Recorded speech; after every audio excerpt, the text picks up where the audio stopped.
Hello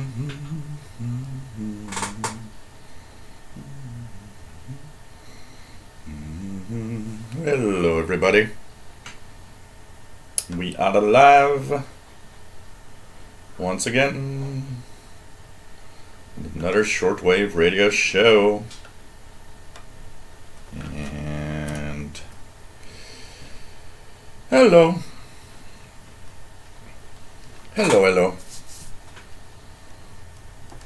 Nice to have all of you here.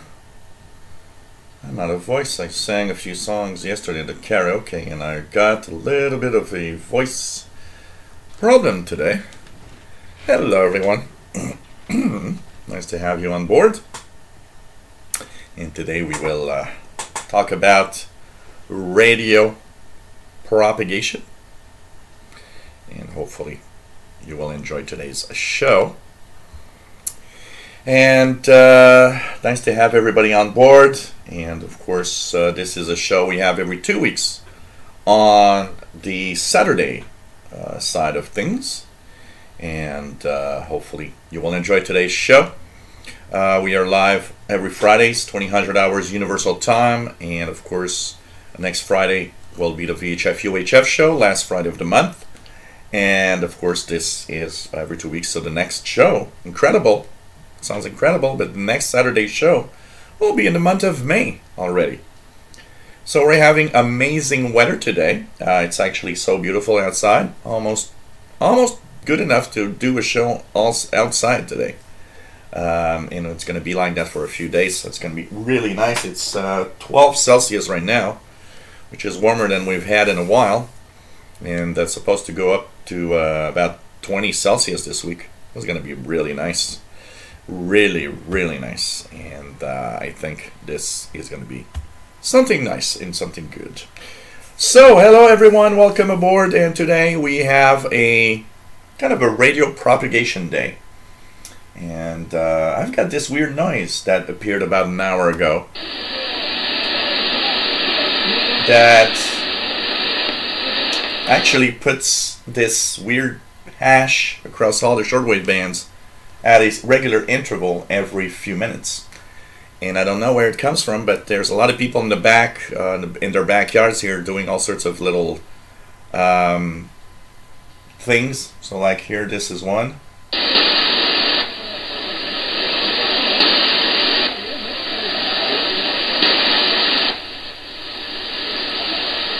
It's kind of weird. Kind of a very weird thing. Anyways, probably comes from a neighbor. So anyways, nice to have all of you here, and of course we are here to talk about propagation today, the relation of propagation, solar activity. We'll take a look at all of that because it's important to understand. And when I read the posts on different forums, I see that a lot of people don't understand anything about propagation, or very little about it. And, even if you've been listening for a while and you know your way around and kind of understand propagation, sometimes there's little details here and there that we kind of don't, that we don't get. So, anyways, we'll get this on and continue today's show. So, hope you enjoy, and we will entertain you today. So hey everybody, I want to say hello to Calvin29, David Williamson, nice to have you here. What else? We have Bobby Burgess, CQ from WA's 5107 SWL in Louisiana, USA. Nick Amendo from Romania, hello there. MDK2, nice to have you here. Saying that Radio Exterior de España is pretty good, 17855. Jack Chen, nice to have you here. PLF Radio from France. Joan Silkins, nice to have you here. Brandy Hendel, nice to have you on board from the UK. Jacob Felder, hey there from South Carolina. Zach Hantel, nice to have you here. Fernando Im, nice to have you on board. NL13851 from the Netherlands, hello there. Well, you know what?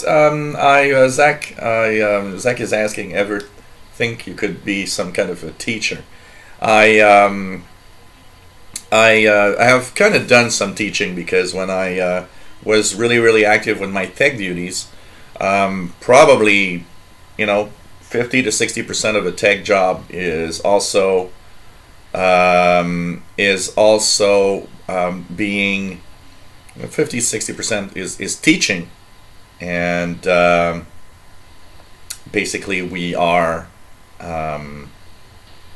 I've taught a lot of tech stuff, and some people wanted just to have like lessons to learn more how to use their computer, so I kind of did that pretty much. And even teachers that I teached computer skills were telling me that I was a very good teacher, that it's difficult to find somebody that explains so well the different things.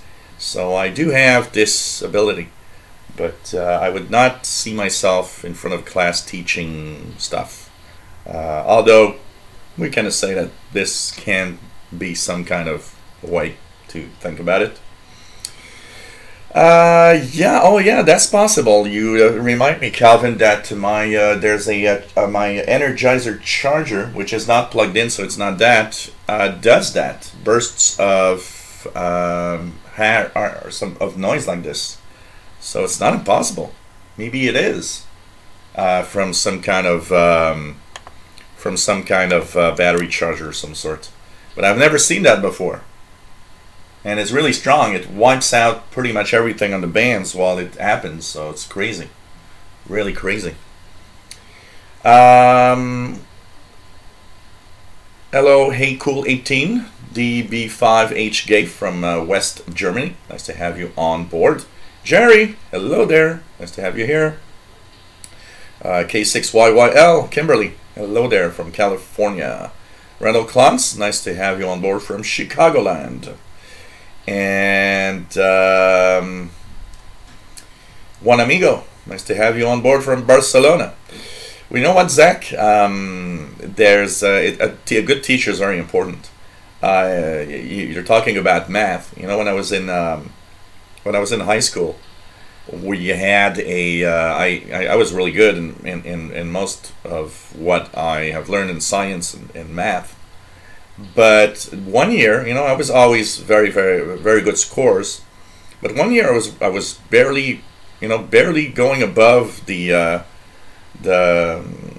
mark to here. You require 60% to actually pass a course. So I was barely above 60%. And I remember the teacher told me, "Oh, you got a lot of problems with math." And I said, "Well, you know what? It's the first year that I have problems with math. Every years before, I was like 90%, 95% in my math exams. But I barely could be more than 60% with him." And just shows you that, yeah, there are some teachers that are not that good at explaining things, for sure. So, yeah, well, my phone isn't charging and I haven't changed anything. So, I don't know. I'm wondering if I did move one computer today. And I wonder if that computer could be what's doing that, but that's kind of interesting. I can't see anything else, and I haven't done anything else that would be causing that from here. Not that I know of, because it's really crazy. I can't listen to the shortwave bands with that noise. It's like it totally blanks out everything, or makes it very difficult. So it's very you see that it has a pattern, a regular pattern. It started about, I'd say, about an hour and a half ago, and it didn't do that before. So I don't know. It's kind of weird. Kind of weird.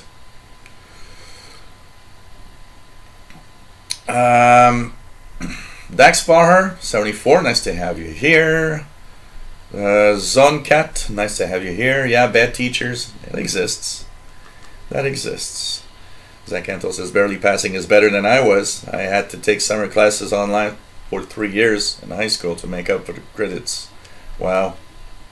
I was, and it's funny because the year after, the teacher, I hope not Calvin, because this is nuts, and it's just, I don't know, we'll see what happens. If I can, I'll try, if it continues like this, I'll try to pinpoint where it could come from.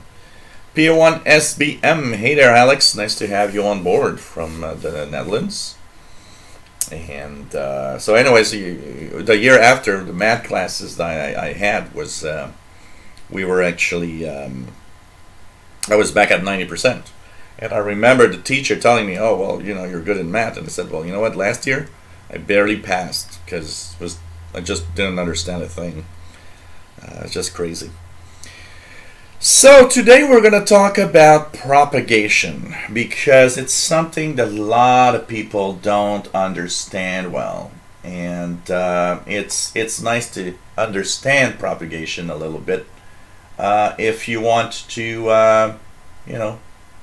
kind of understand what is happening when you're actually listening in to, why is there a signal that I can listen to from part of the world on a frequency and not on another frequency. It's part of, it's mysterious for a lot of people, and we're going to try to make it less mysterious and have a little more understanding for most of what's happening. So yeah, but the vertical that I have is only on VHF, though I could try something here. How about if I put it, okay, 31 megahertz. Yeah, I got it on the vertical also. Look at that, guys.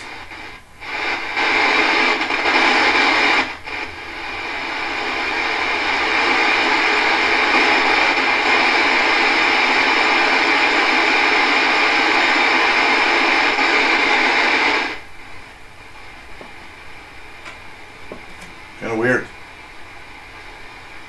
Yep. So when I put my ICOM on VHF, I put it at 31 megahertz.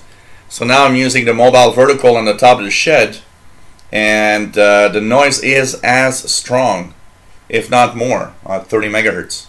So it shows you that it's a very wide band, harsh signal happening. So I don't know what's. I know that in the back there's a little house in the backyard, and they were doing some. Some fixing and some grinding and some. They had some tools, so it's possible that it's their tools that's doing that. And once they stop doing it, it's going to come back to normal. Let's cross our fingers at least, because now it's kind of a very, very bad noise. Hey, Richard Cook, nice to have you on board. 3830 Radio Man, nice to have you here. Yep, rest in peace, Hart Bell, a well-known figure in the world of radio, and I guess always be remembered. So yeah, I hope it's gonna go away anyways, because I haven't plugged anything new. I just moved one computer, but there's no reason for it to do more noise because it was not noisy when it was in its position here in my office. It's now in the living room on the 50-inch TV. It didn't do noise here, it shouldn't do noise there either. I don't understand. I haven't done anything else. So anyways, let's hope that it goes away, because I'm gonna really find it really bad. Billy Laptop, nice to have you on board, my friend. And it's cool to have everybody here on this Saturday, beautiful Saturday in Montreal. And of course, if you guys listen to the International Radio Report on the Sunday mornings, 14:30 UTC. I will be there tomorrow. I'll have a little bit on where to purchase shortwave receivers today. It's a question that you might, when we think about it, it's like, where do I go to the store? Well, no, it isn't as easy, and so I'm going to talk about that a little bit tomorrow. Of and that came to mind because of Durham radio sales that actually closed down last week after 25 years of operation. So it's that with Radio Shack gone, I think it's pretty good question. Where do I get a shortwave radio when I want one? It's getting more difficult, and it's not as easy to find as it was in the past. So there's a few things, and I'll talk about that. It will be my my moment of glory on the International Radio Report tomorrow with Sheldon and David, 14:30 UTC. You can stream it on ckut.ca, and you can also listen to the archive about 24 hours after the fact. It is posted on the website. And I still have that little air that giving me some tingling, and it tickles my nose. And so tomorrow, and of course that's going to be a lot of fun to participate. I'll try to be there kind of every 2 weeks or something like that. I think it's going to be nice. David Porch, nice to have you here. Says vertical will pick up local noise worse than horizontal. It seems to be at least equal, if not worse. Absolutely. Kevin says hopefully it doesn't seem to be plasma anyway, Joe. Yeah, I don't think it is. I don't think it is. It sounds more like a white noise from possibly something charging. I don't know. Missed the show yesterday, but watched it back this morning. How do you listen to the planets? Well, you can listen, Calvin, to Jupiter around 21, 22 megahertz. Simply put your radio there. When Jupiter is up, so you need to know when Jupiter rises over your area. Right now, I believe Jupiter is a very late night item, but as we'll go into summer, it's going to become a evening planet, if I'm not mistaken. So when you know Jupiter is up and high in the sky, you can actually leave your receivers around 21, 22 megahertz. And from time to time, there's all sorts of, pop and crackles and all sorts of little weird, crackles that appear within the background noise. And it's easy to kind of miss that because it just sounds like interference of some sort. Sometimes it could be and can sound like ocean waves, white noise that comes and goes, a little bit like ocean waves. There are quite a few clips online of reception of Jupiter around 21, 22 megahertz. Apparently, it's the signals from the planet are so strong that even with just a modest equipment and just an antenna outdoors, you often can receive it. There's actually a guy in I believe he's in Roswell, New Mexico, and that guy, one of the things he likes to do is sometimes he's got a directional antenna, so he's got probably better signals. He points his antenna at Jupiter and tunes an SDR around 21 megahertz, and so you see, you don't just hear it, you see the effects on his software defined receiver in the overall background noise. And so it's kind of interesting, and it's kind of an ultimate DX, listening to Jupiter 780 million kilometers away or something like that. So it's kind of pretty cool. Richard Cook says sun is setting later now, like at 20:30 local, and yeah, here we're almost at 8 p.m. I think it was 7. It's like 7:40. This week was 7:45 p.m. at some point. I did see it. I think it was on Thursday. And we're getting longer days, and it's kind of nice. F. Lassie, nice to have you here. From it says perfect weather in the Bay Area. Pretty cool. Fast load. Hey there. Nice to have you here. Nissan Greenwich. Hello there from Dublin. Nice to have you on board. And PLF Radio says saw Jupiter last night. Yeah, I'm trying to remember what's the rise and set times of Jupiter right now. Jupiter, April 2018. Jupiter is, by the way, a very easy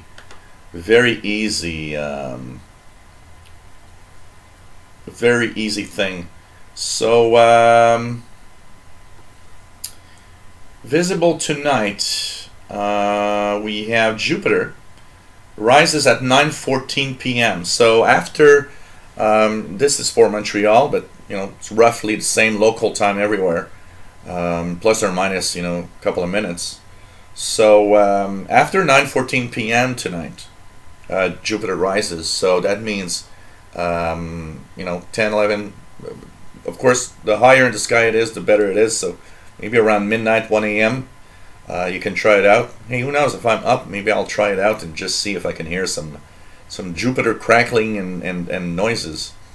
So and it's gonna actually rise earlier every night. So it's, you know, in a month's time it's gonna rise probably at 8 or 7 p.m. and so on, and it's gonna be there throughout the summer, most of the evening. So and Jupiter is very easy to recognize. It's one of the very bright stars in the night sky in general.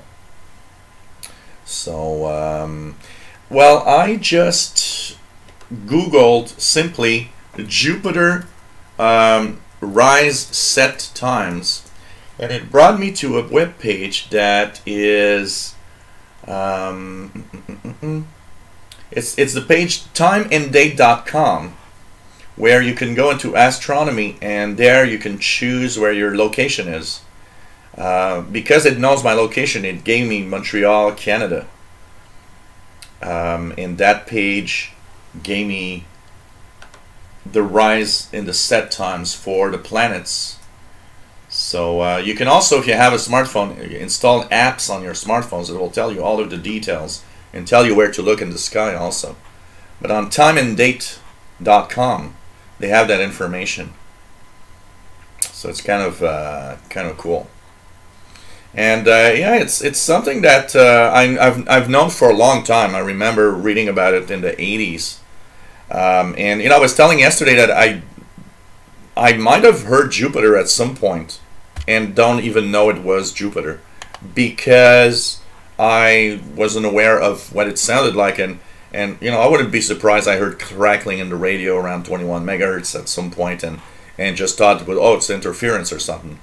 And it was Jupiter. It's totally possible. So, you know, I might have heard it over all the years of listening without even knowing it was that. But it is kind of nice. You know, it's kind of interesting, for sure. Nissan Greenwich says, my SA7000 antenna fell over last night and is now pointing down. I could swear it's working better. Anyone? Well, you know what?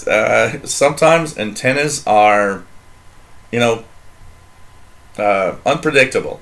Sometimes the way antennas are positioned, or the way that things happen, it's like, wow, it's better like this, or it's better in a certain way, or it's funny sometimes what happens with you know, the patterns of reception of an antenna. You know, it's like you can throw a wire in a tree and get you know, it's like it reminds me when we had analog TV. And that one of the TVs when I was young didn't have cable on it, so I was using the rabbit ears. But sometimes I'd plug in a wire and play around with the wire, and you know, I'd extend it and do all sorts of things and try things that I thought would make it better. Then suddenly you just position the wire in a very weird way, and suddenly everything is amazingly clear and good, and you're like, wow, I'm getting a better signal than ever, and it's all funky the way that it's positioned.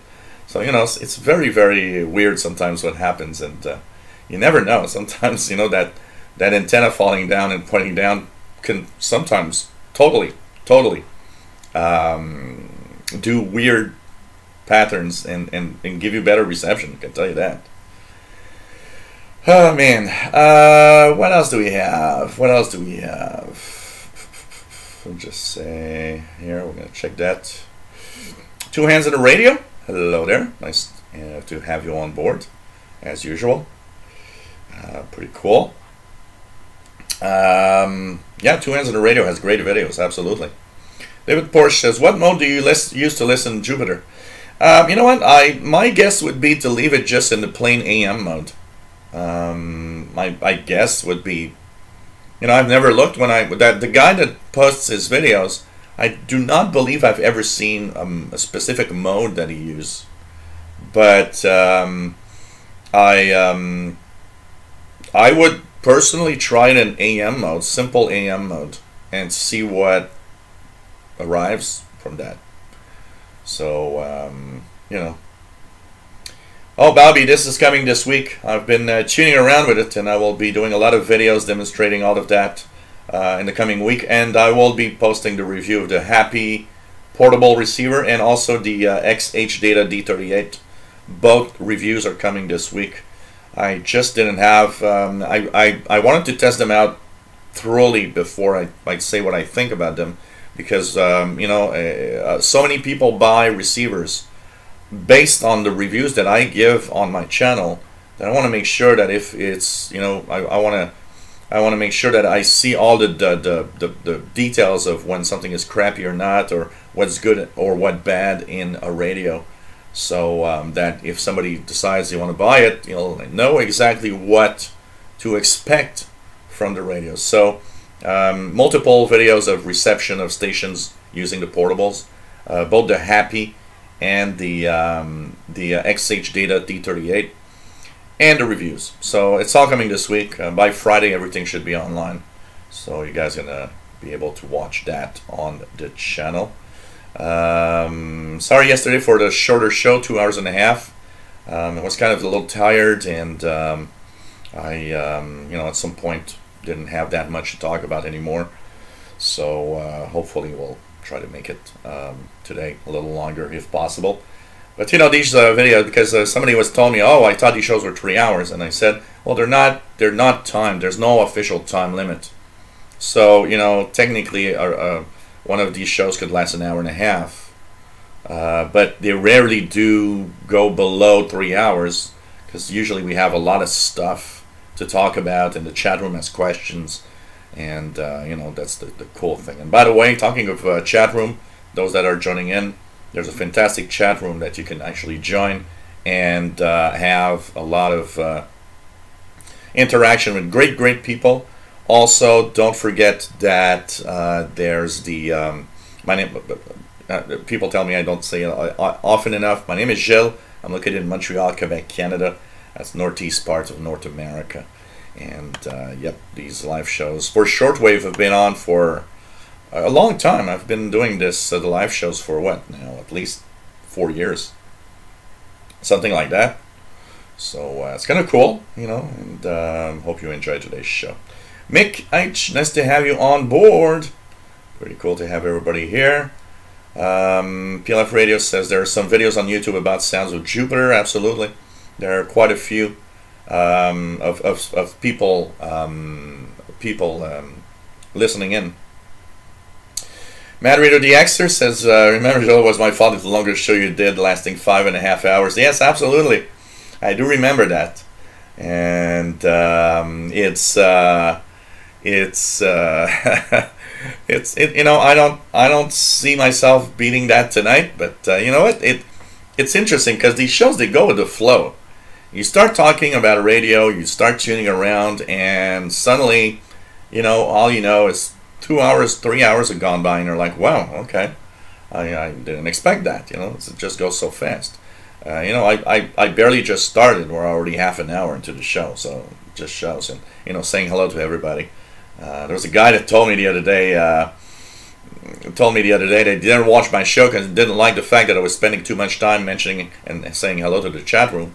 And I said, look, man, that's the way. That's my thing. And I think people like it because they feel that they're part of something. It's not like, you know, you're just an anonymous guy in the chat room that I don't look or care of whatever he's saying. And that's not what I want to do here.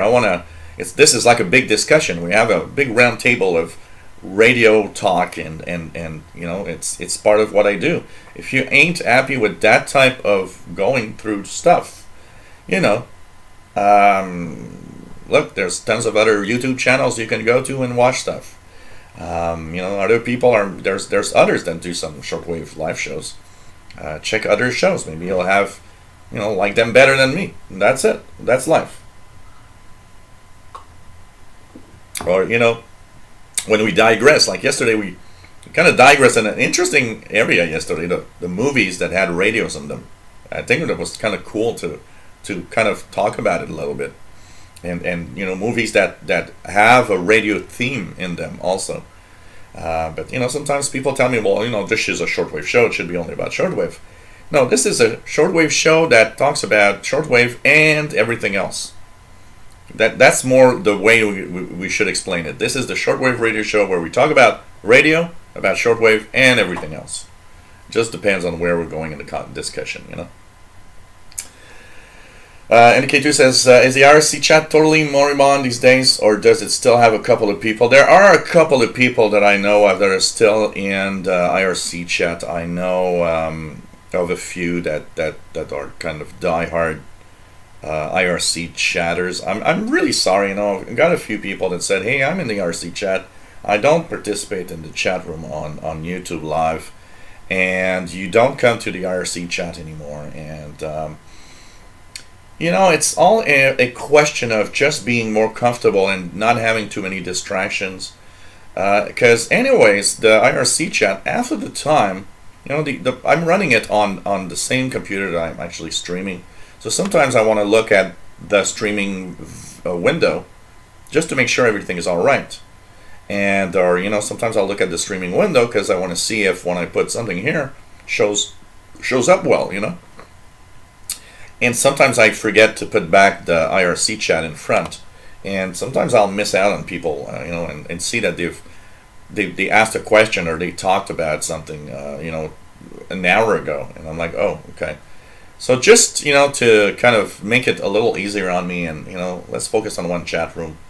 I think that's, you know, and it's so easy to be in the chat room where YouTube is, that I kind of don't really understand why I should use any other means of getting a chat room or some kind of discussion, because it's just working great there. Handy Coley, nice to have you here. Says was still a great show. Thank you very much. Keegan, XNEDXer, says low to mid 60s. It may rain later. Cool. Mark H, nice to have you here. Says hey there. Your July 8, 2016 show covers Jupiter Pro. So yes, I did. I believe I did talk about it at some point in the past. Stop bitching, Faslon says. Bless. He says you're the best. Thank you. Richard Cook's got Voice of Korea on 94.25.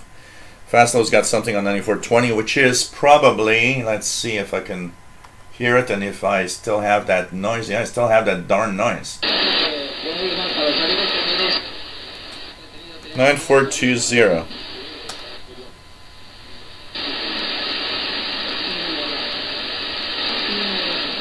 It's not very strong, but that's the Voice of Greece, 9420, Voice of Greece. And Nissan Reno has got something on 9425, sort of. So this is so weird. I really wonder what that noise is. It's regular intervals, and we could see the lines of interference. Very, very stable, exactly always at the same time. It's some kind of device that's creating the noise for sure. Oh, that's interesting. I got tones too.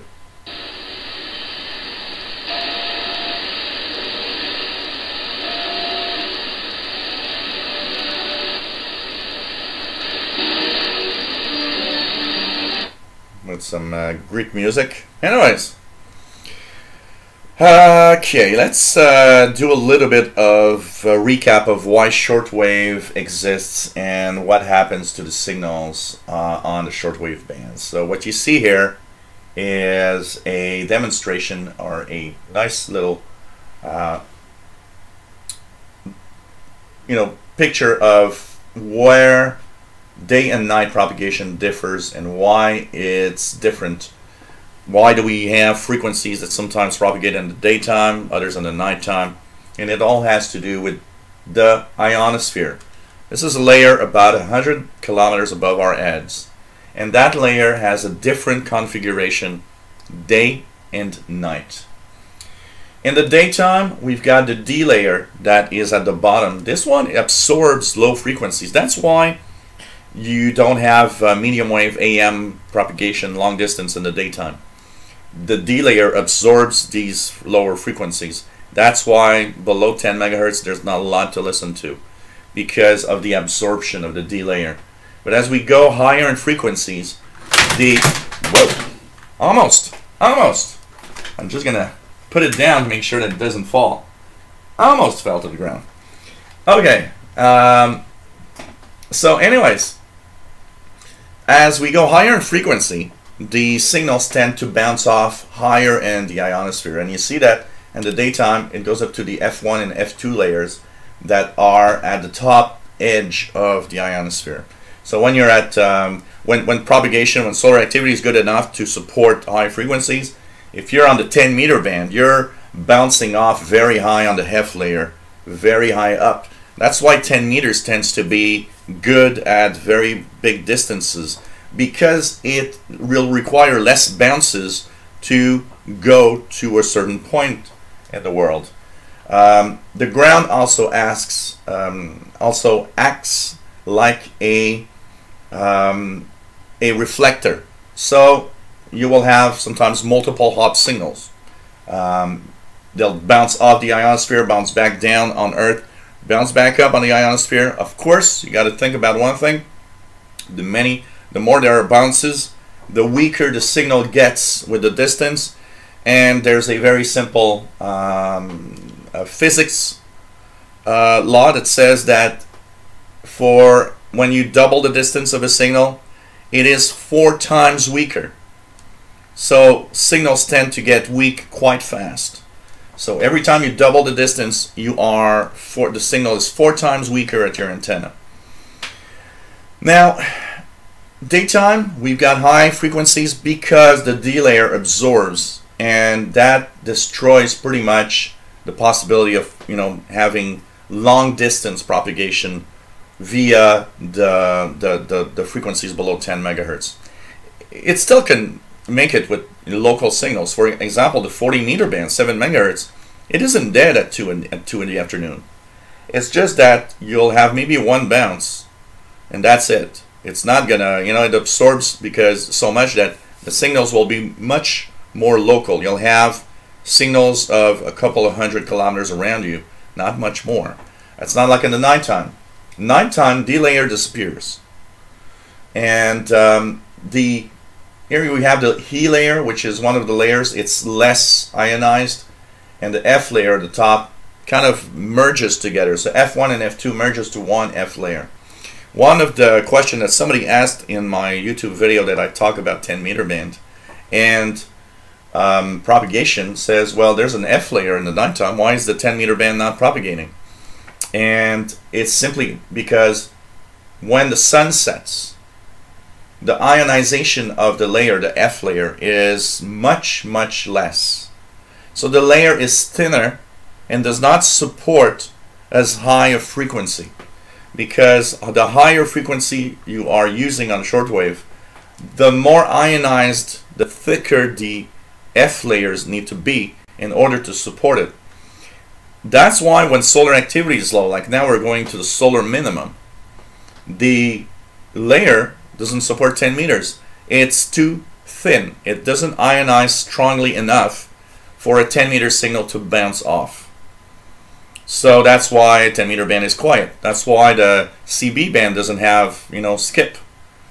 Because solar activity is so low that the F layers are really much weaker than they are in the high part of solar activity. So the disappearance of the D layer at night means you will start having low frequency signals that are going to propagate, like medium wave. You're going to start hearing those AM signals from far away. But it's not instantaneous. It takes a certain time for the layers to actually change as the sun is setting. So the D layer, it doesn't disappear immediately. It fades away slowly. So if you want to have an example of that, just tune a known frequency on the AM band that you hear something at night. So here, for example, in Montreal, say we tune into 880 kilohertz, which is New York, WCBS. Well, tune in the afternoon and you'll notice that WCBS ain't there, there's just static.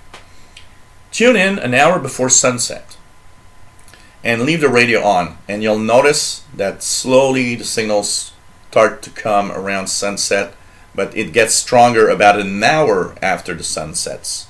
That's because the D layer slowly is disappearing. It's not instantaneous. It takes a little time, it takes a little while to disappear. Also, when solar activity is higher, the different layers are more ionized. They take even more time to disappear in the nighttime, for example. Now, you might say, well, I've heard 10 meter signals at 2 in the morning when it's dark, so that can't be true. Well, there are other phenomena. Don't forget that there's sporadic E-skip. Sporadic E-skip, especially in the summertime, there's a lot of that. It's patched of ionized clouds that are so thick that they actually can propagate 10 meters. They even can propagate 6 meters, 50 megahertz. I got a couple of videos of that where I hear signals on 6 meters. One, including one that I've heard Brazil last summer on 50 megahertz on JT65 mode. Pretty amazing. And of course, that has more to do with the sporadic E-skip. But there are times, you know, that the sun has a cycle. It's an 11-year cycle. It has a tremendous effect on the ionization of the layers. So this is very important. The more the sun is active, typically it shows off because there's more sunspots on its surface. It actually sends out a lot more energy. The layers of the ionosphere are more ionized because there's more energy, there's more particle interactions with the particles of the sun. And that makes these layers thicker so they can propagate higher frequencies. During the one of the best known solar cycles is in 1950s. 50, I believe, was 57, 58 time period, something like that, which was the strongest solar cycle that we've seen in modern times. You know, the FM band and even the TV band, so channels 2, 3, 4, 5, and 6 that were typically you know, between about 54 and 80 megahertz, around there, were actually propagating like shortwave because the ionization was so strong just from a very, very strong solar cycle. And it was back in the 50s, people were complaining of interference because they were receiving European stations on channel 2 that were sometimes interfering with their local TV stations. It was crazy and strong enough that it actually did that, which was quite interesting. And that made the you know, that shows you that when solar activity is very high, a lot of things can happen. So typically, we'll talk a little bit more about solar activity in a separate slide that I have, because I'm gonna talk about the K index and everything. So typically we have highs and lows, but in between there are other things like sporadic E-skip that can also give you propagation. Depending on the solar activity, one of the things that happens with the layers of the ionosphere is the fact that they are, like I said, more or less ionized, and they have there's a measure of frequencies that it can actually propagate, which is called the maximum usable frequency. The maximum usable frequency is the highest frequency that a certain point of the ionosphere can support, can actually bounce back to Earth. So if MUF is 30 megahertz, that means you'll propagate a 30 megahertz signal on the ionosphere, it will bounce back down. If the MUF is just 15 megahertz, anything above 15 typically will just go straight to space. It won't bounce off. Any signals that are sent that the ionosphere cannot support because it can't bounce off it will simply be lost signal that's going into space. So that is why sometimes you might hear a transmission, and a great example is when there are sunspots and solar activity rises, you might hear a signal on, you know, the 13 meter band, 21 megahertz, from a certain station really well. And then the next day or two, when the sunspot disappears, solar cycle, the solar activity goes down, then you suddenly don't hear it anymore. Well, it's just because the signal isn't bouncing off anymore. It's going straight to space. And that's why stations, international broadcasters, need to choose wisely the different frequencies they use, depending on the time of day and night. And we're going to look at that because there's a big difference. There's a lot of difference in propagation in the different seasons. That's why stations typically will switch frequencies, in the wintertime and the summertime. They're not going to use the same frequencies. Why? Once again, it has to do with the ionosphere that in the summertime has more sunshine, has more sun energy. The sun is higher. So it changes the properties of the layers, meaning some frequencies that you might not be using in the wintertime suddenly becomes good in the summertime. And the reverse, some of the frequencies that are good in the wintertime will be bad in the summertime because the ionosphere has changed. It doesn't support that frequency anymore. The fact that the days are longer, when the more you are closer to the pole, the longer the days, means that you'll have frequencies that in the winter, because for example in Montreal here, Radio Romania, when it broadcasts from Romania to the east part of North America in December, it's a darkness band all the way. It's a darkness band all the way. You'll have to use a low frequency because you have to follow the rules of the ionosphere. The darkness means lower frequencies if you want to propagate to another area.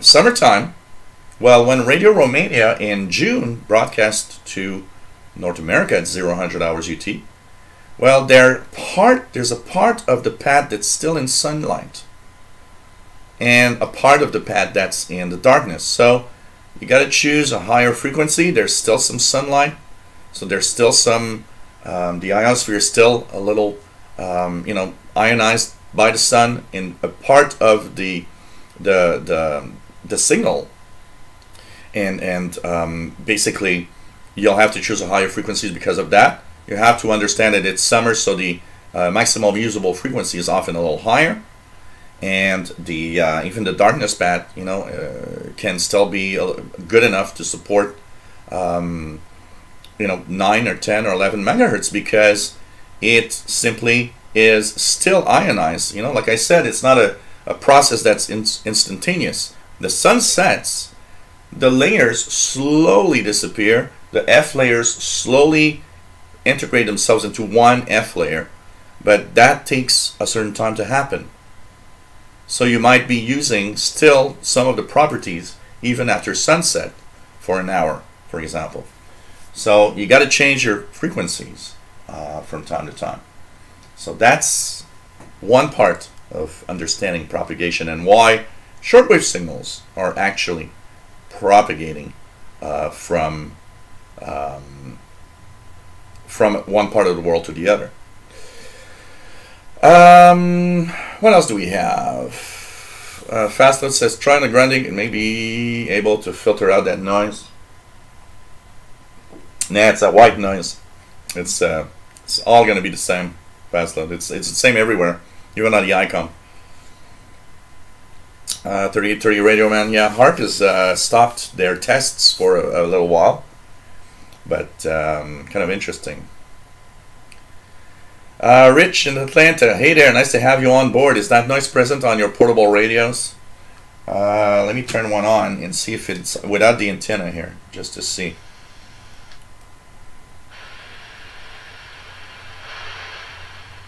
Let me just check it out when it appears. So you see it appeared now.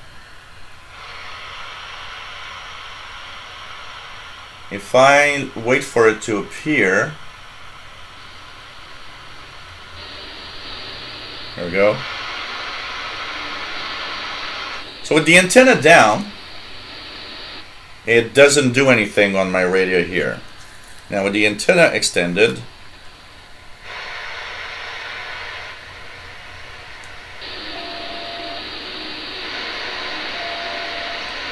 nope. I'm going to wait a little bit more to see if it appears again. And what it does, and here it goes. Nope, I don't hear it here. So it's not from my room, obviously, because the radio would be giving me the same noise. So it's not from my room here. It's not at all from my room here. So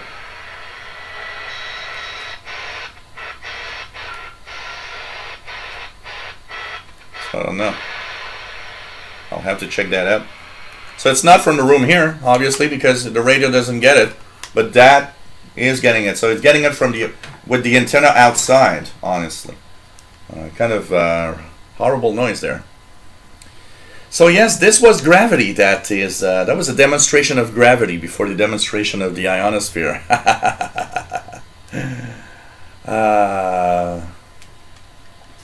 Yeah, there's another phenomena with that, Richard, that that we have to understand is that in the because Richard in the UK says in the winter time he gets low frequencies in the day. That's because what you got to understand in the winter time is the sun is lower in the sky, so it actually ionizes the layers less effectively than it is in the summertime when it's much higher.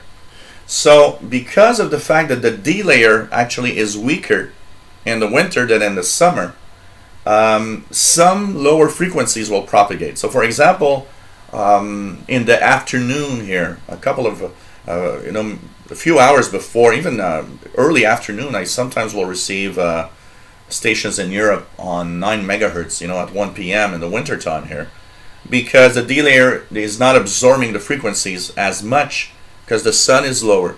It ionizes less effectively the different layers. So that's why the winter time. But that is when you are closer to the poles, where the sun's angle is really low.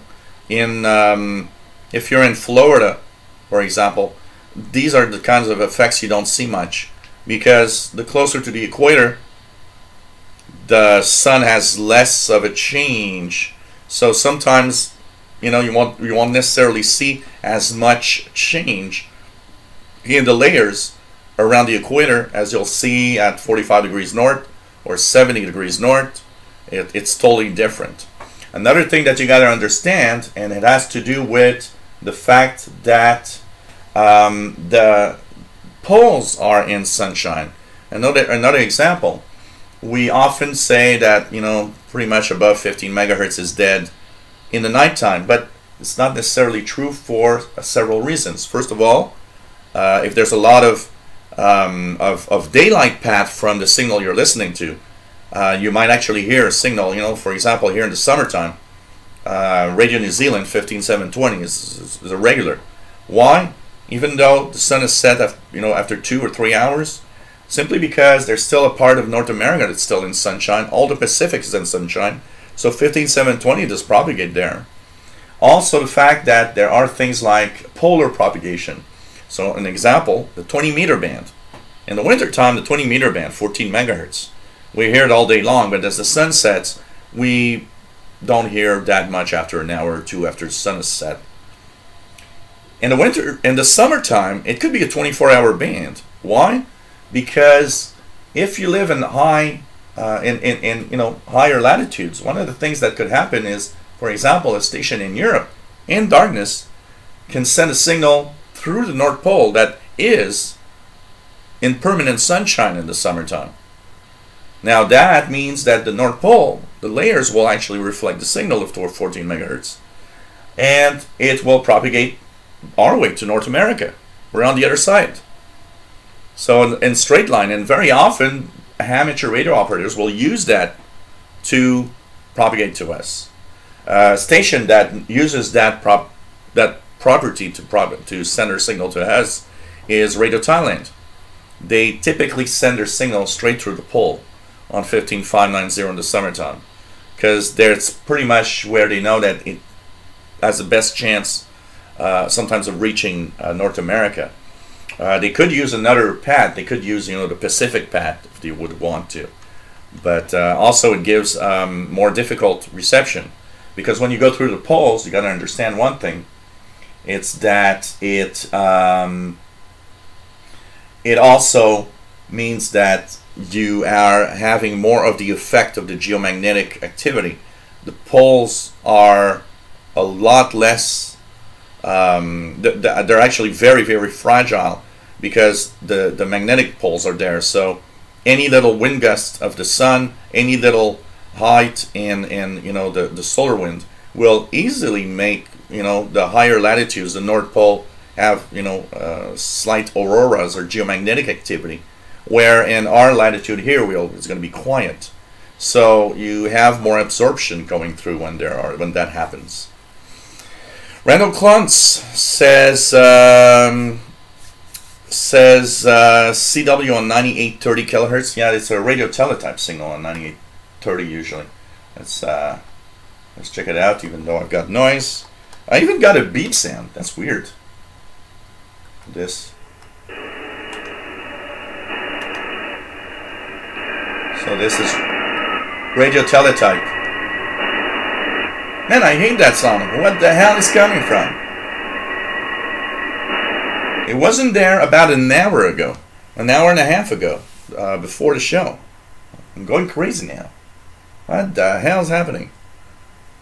That is nuts. So, anyways, Keegan says I was here around 17 minutes ago into the show, but had to start my greeting message over. Autocorrect, yeah, I know autocorrect. I can tell you that. I have 2 or 3 languages, 2 languages on my phone, and sometimes I want to, write in French to somebody, and it takes time for the autocorrect to kind of understand. Hey, I'm not in English, and it wants to correct to all sorts of weird things. So yeah, it's radio teletype, Brendel Klotz. It's there quite regularly. I can hear it all day long on 9830, around 9830.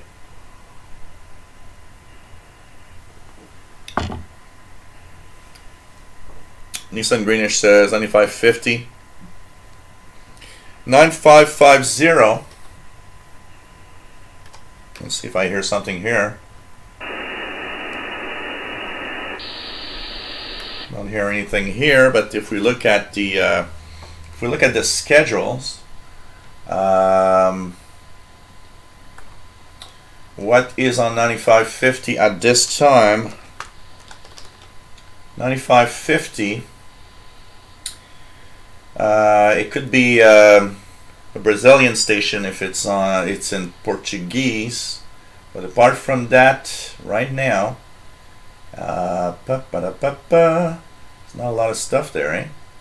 139550. If it's in Portuguese, there's a good chance that you might be hearing a Brazilian Radio Boa Vontade in Porto Alegre, Brazil. It's the only one there at this time, and it's up to 2300 hours UTC. So maybe you are hearing Brazil, my friend. Fastload has 6577 Air Communications. Yeah, that one is New York or Gander, something like that.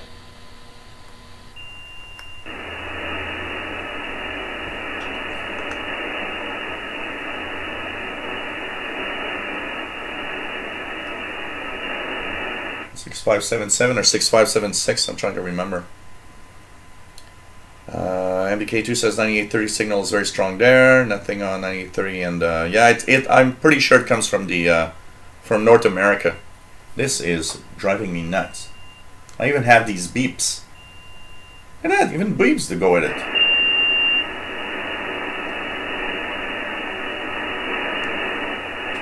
This is so weird.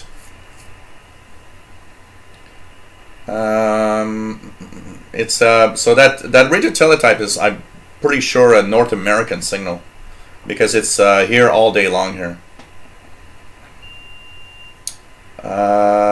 Zach Antle, never noticed your eyes were blue. Yes, my eyes are blue. Andy Tobin, hey there, nice to have you on board from Newfoundland, Canada. Pretty cool. By the way, for those that are trying to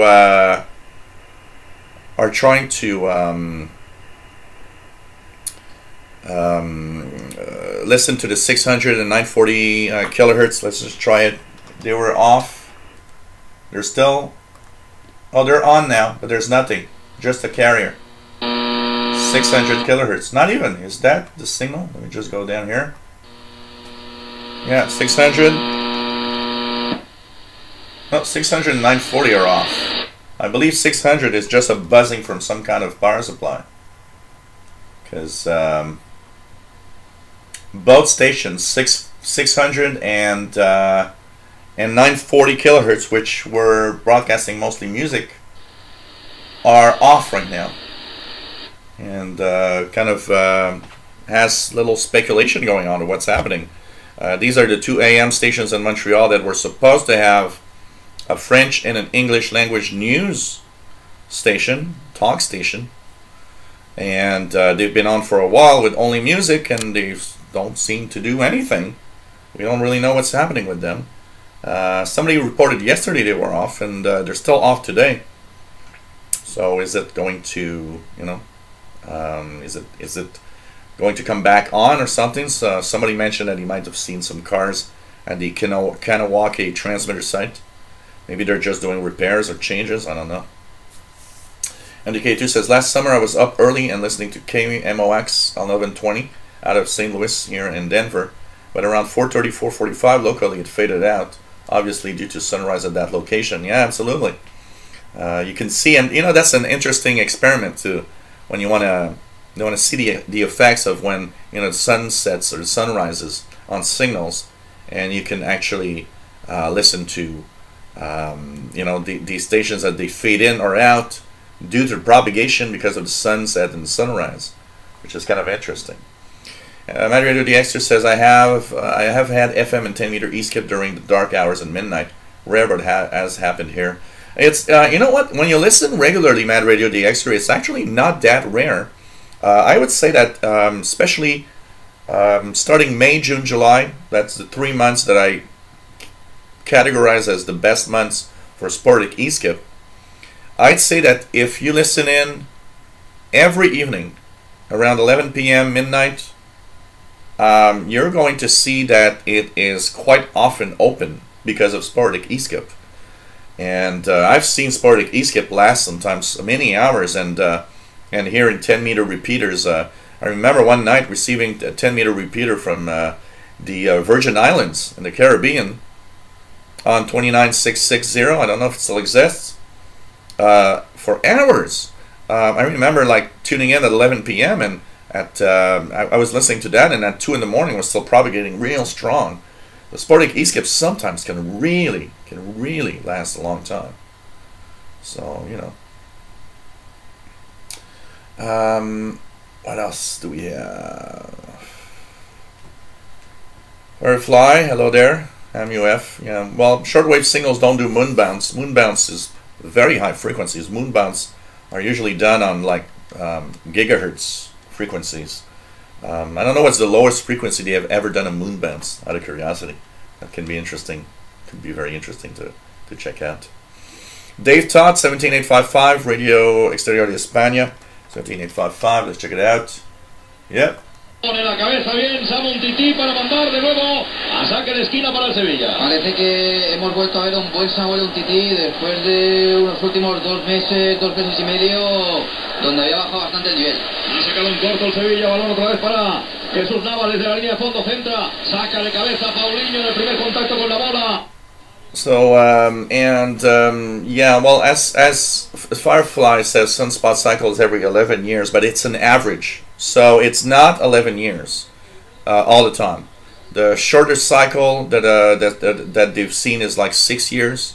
There was one in the early 20th century that was like 6 years. They've seen as long as cycles as 18 years.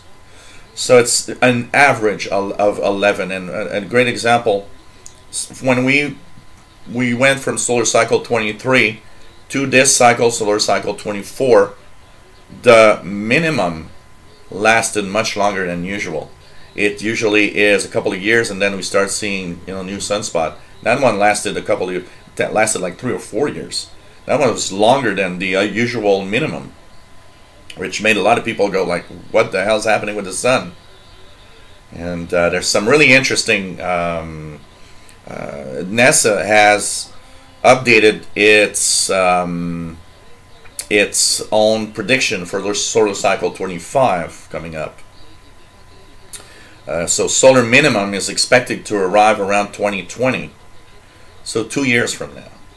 So we still have a long way before the sun starts to pick up again, but right now, the it's scary, because what they are announcing is that the next solar cycle might be even smaller than the one we've just gone through, which was the smallest cycle in 100 years.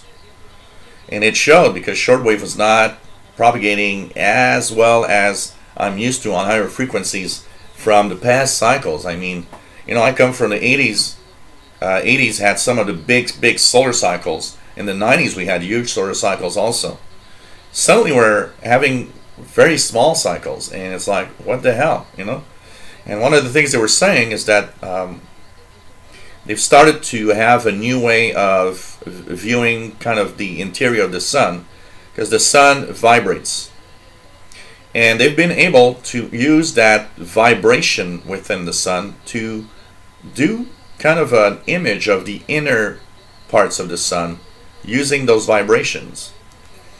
And one of the things that they have noticed is that the movement of the magnetic fields within the sun are actually weaker than they were before. So it's kind of saying, well, because of that, we think the next cycle is going to be very weak.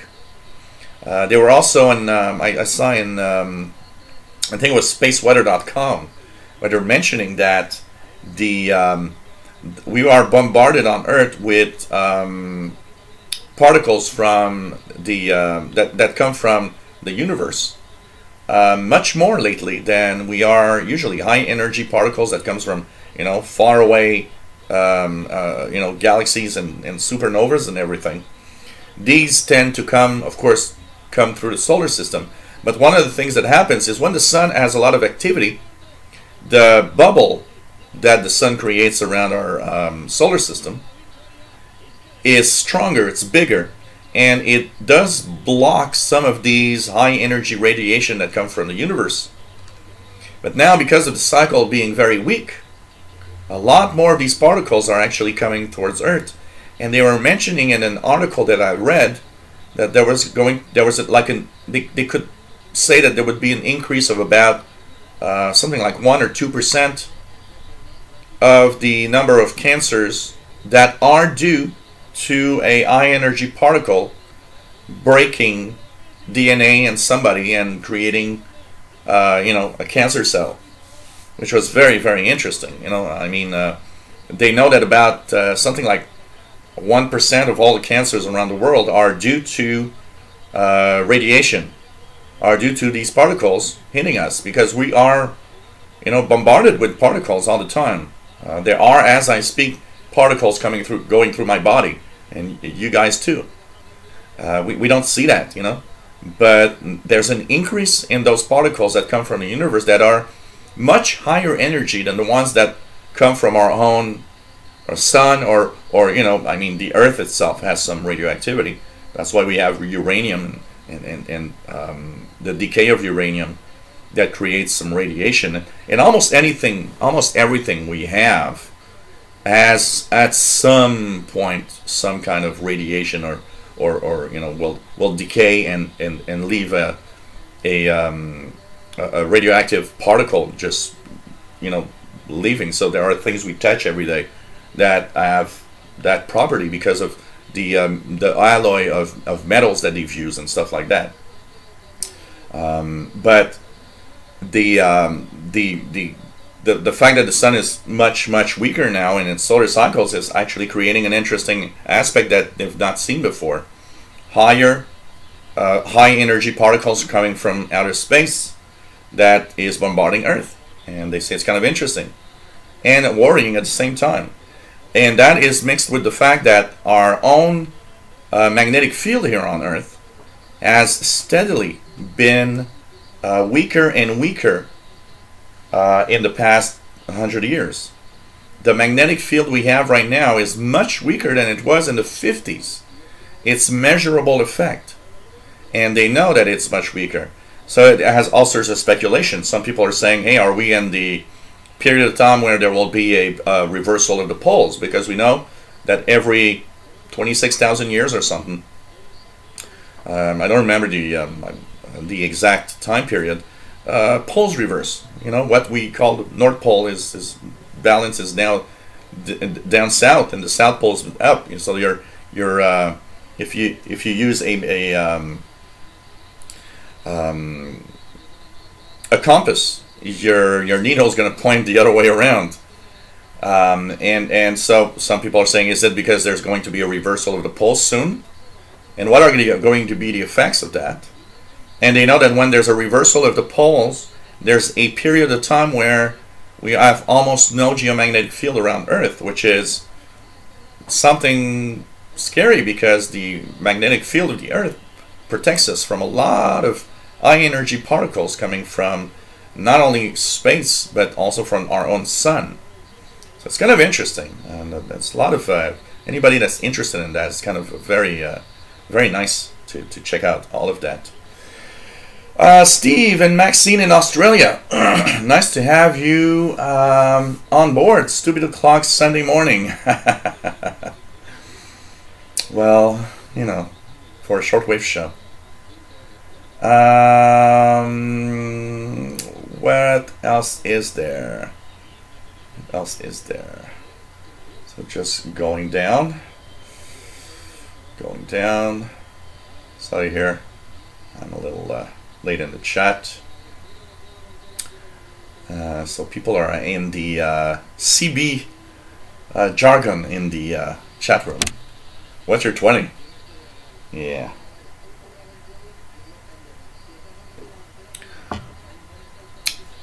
Iran on 98.10. Yeah, I heard it the other day. I heard Iran the other day. Hey, look at that, guys. That interference is gone. Or is it? No, it's still there, but it seems to be weaker somehow. Oh, because I just... Okay. Here goes the RF gain. No, it's still there. Forget it. I didn't say anything. I forgot that I put down the RF gain. But on Spain signal on 78.55 doesn't seem to have much effect. Kind of interesting. Emil Johnson, nice to have you here. Have you ever listened to a long delayed echo? There are some delayed echo on some shortwave signals, and it's because there are some periods of time, depending on solar activity and the state of the ionosphere. Sometimes it happens that you can actually listen to a signal that would come from, let me just refresh this. So a signal that would come from both sides at the same time. So for example, you might hear a signal from the Voice of America from Africa, and for some reason the same frequency also propagates all the way around Earth, and that same signal sometimes will propagate all the way at the same time, and you have that echo effect. So when you listen to a station and it has an echo, often it's because you have direct reception and also the signal that goes all around the way around Earth, and it creates enough distance that there's actually an echo and a slight echo in the sound. William Helms, nice to have you on board. Steve says, really weird digital noise on 13465. Whoops. Good here. 13465. Anything here?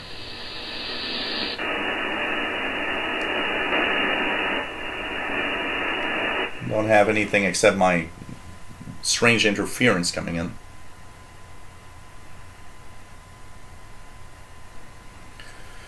Yeah, there are a few number stations. There's quite a lot of number stations when you start looking at the because you know we have the ones that we're aware of that are there all the time, but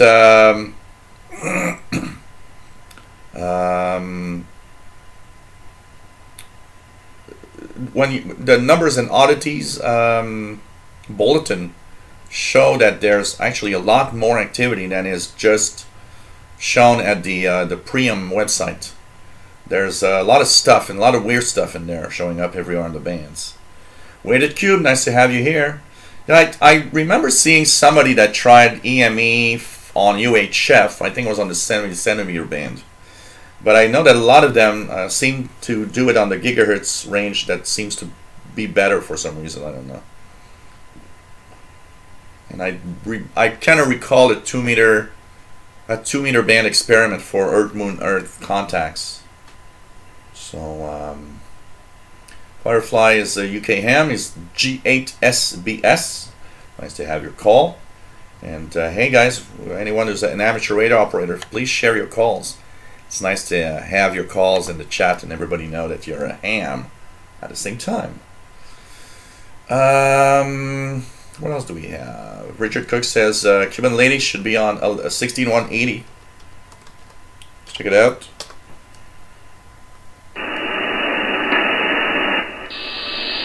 Yeah, I hear it. I hear it with that damn noise also.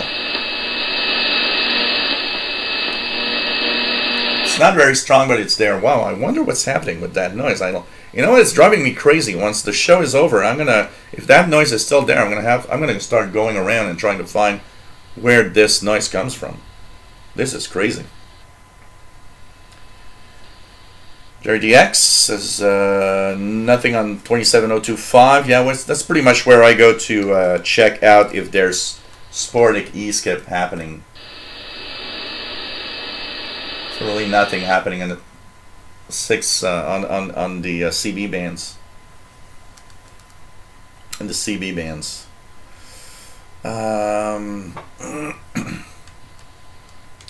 So MDK2 says 1 precession takes 26,000 years. There's something about that, yeah. And I think there's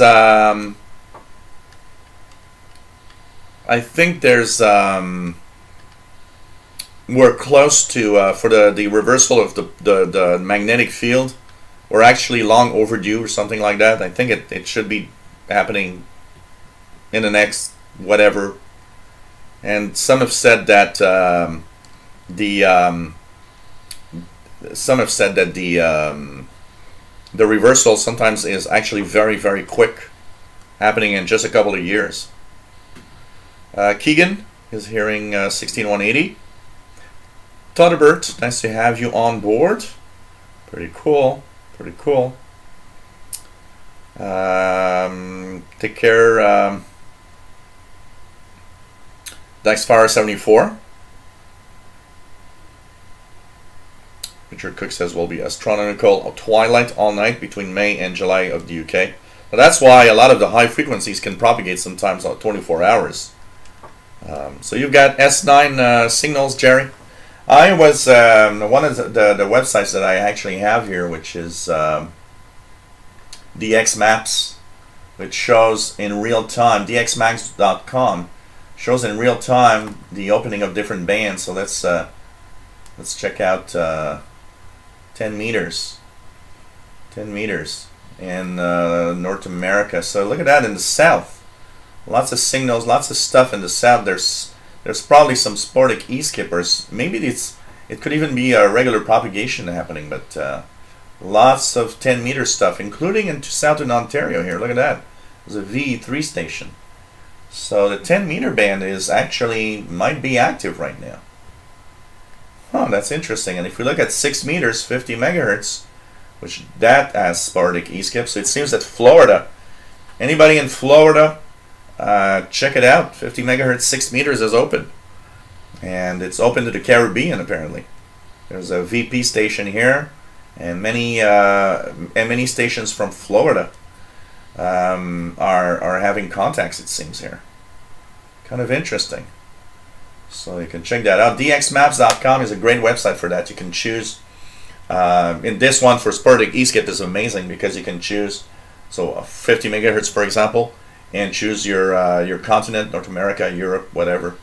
Or you can just check the activity of the different bands. It's nice because it gives you a nice idea of the activity on bands. So for example, if I want to know, is the 20 meter band really open right now? I'll click on 20 meters. And you will see all the activity. And you see there's tons of activity, including activity of signals to Europe, to South America. There's tons of activity on the 20 meter band. Shows it that it's really, really active as we speak.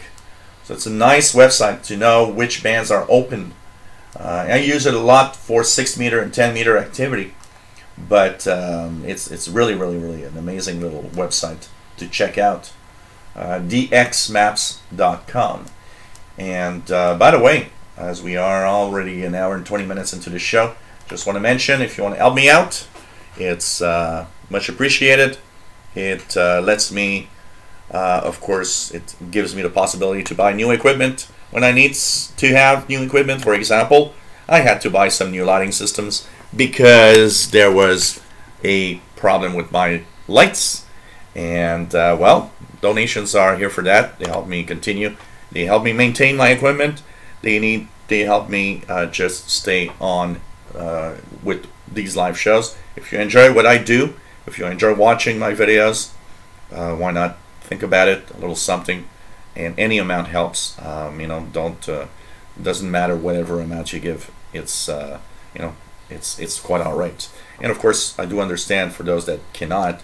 And you know, every time I will try to say this and kind of just say, well, you know, if you are, if you've never, you know, donated anything and watch my shows all the time, enjoy what I do, maybe think about it.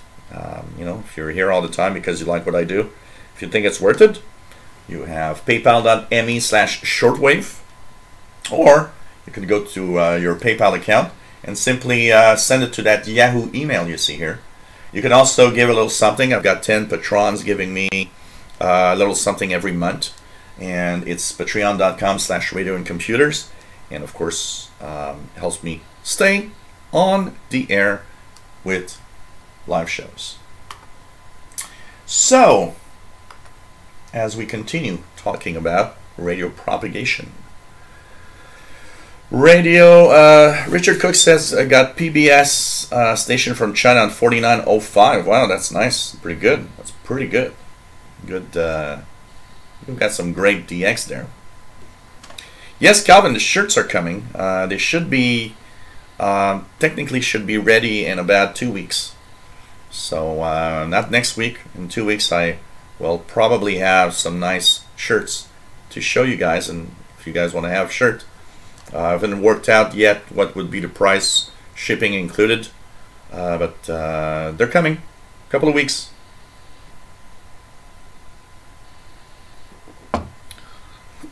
I'm looking into mugs and, you know, beer paints and stuff like that also that that will be available. So and they feature radio, and of course Paul the Cat is on it too. It's I could not have one of them showing up without having Paul the Cat on it also. So that's going to be kind of interesting. You're watching the Shortwave Radio Show. We are here every Fridays, 2000 hours UTC. Next Friday will be the VHF UHF one, so we will be taking a look at the VHF UHF range and looking at signals from space and whatever. You know, last time we had a great time talking about the airband, the VHF airband. So that's going to be, I think, an interesting part of our show next week. Of course, we'll be tuning with the ICOM on the VHF UHF range. I fixed my antenna, well, the coaxial cable that was broken, so my my reception is back to normal. So I think that's going to be interesting. And of course, hope you enjoy our shows. The next Saturday show, for those that wonder, because some people sometimes tell me, hey, I can't make it on Fridays. I like your Saturday shows, but I'd like to know when they are. So just mark that on your calendar. The next Saturday show will be on May 5th, 2000 hours Universal Time, of course. Saturday, May the 5th.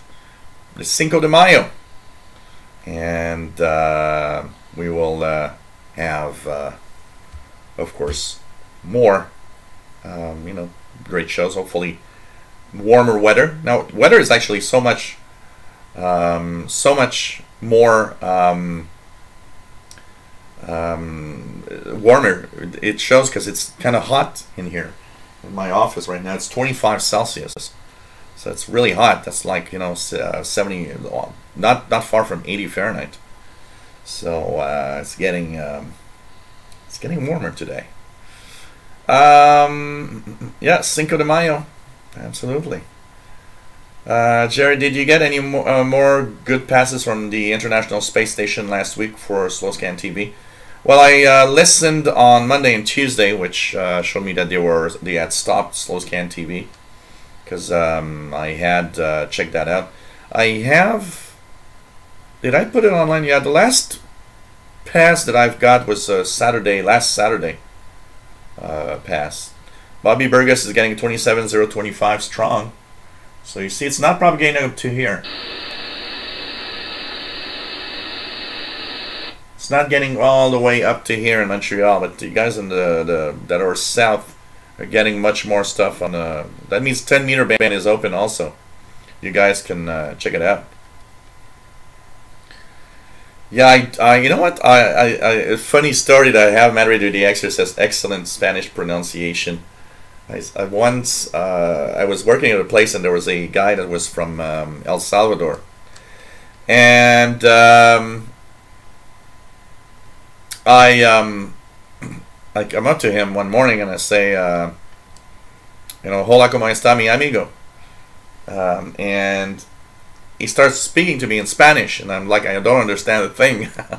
And he starts laughing, and I start laughing, and he's like, I didn't understand what you said. And he said, well, your pronunciation in Spanish was so good, I thought you'd speak Spanish. And I said, no, it's just pronunciation. That's all. My Spanish is like on a level from 1 to 10 is about 2. So forget it. But I do have a good way of pronouncing. My pronunciations, the words are not bad. I have tried to learn more. I have a podcast that I listen to, which is the Coffee Break Spanish, and it's like a 10-minute podcast that gives you new words in Spanish and how to pronounce it and how to how to use it in everyday sentences in everyday life. And I had started that, which had made me learn quite a few new Spanish words, but I would need to continue. I'd like to learn Spanish actually, and speak Spanish and understand Spanish. For on shortwave, one of the things that is cool when you learn languages and when you speak more than one language is the fact that it also makes you listen to more stations.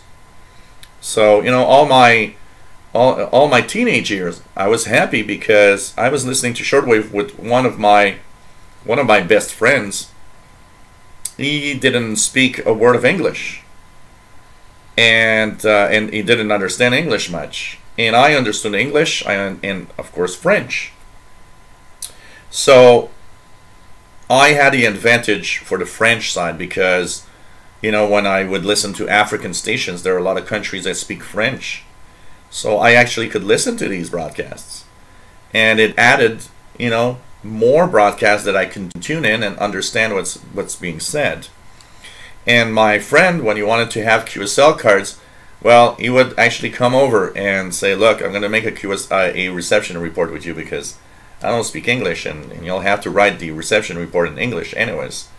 So I'd say, "Well, just take my reception report, and we'll just remove my name and put your name and address on this same reception report, and they won't notice." And so we did that so many times because he just couldn't understand her. But learning Spanish adds some Spanish language stations. For example, I'd be able to listen to Radio Exterior de España or REE in Spanish when they have programs.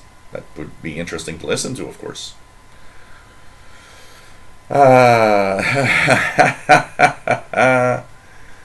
Oh, Firefly will be in Japan on May the 5th. Cool. For business or for pleasure? Firefly. Someone on 27025 pretending he's Donald Trump. Yeah, I'm sure Donald Trump sits down in his Trump Tower and does some CB. Or from the White House. That'd be funny though, you'd see him in the White House with like a realistic 40-channel CB or something, and a big one kilowatt amp right next to the desk.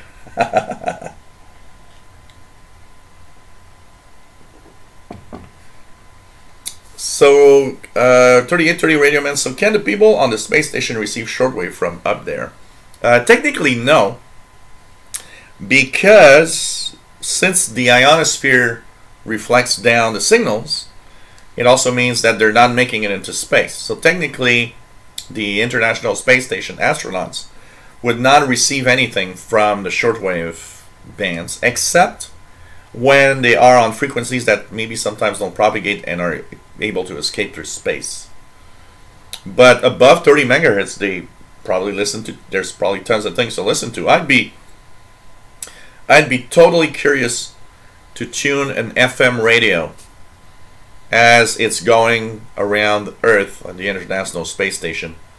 That must be quite an experience. I'm sure you must hear a lot of interesting signals. I mean, it's straight up, and you know, FM stations are rather powerful, so I'm sure there must be tons of signals.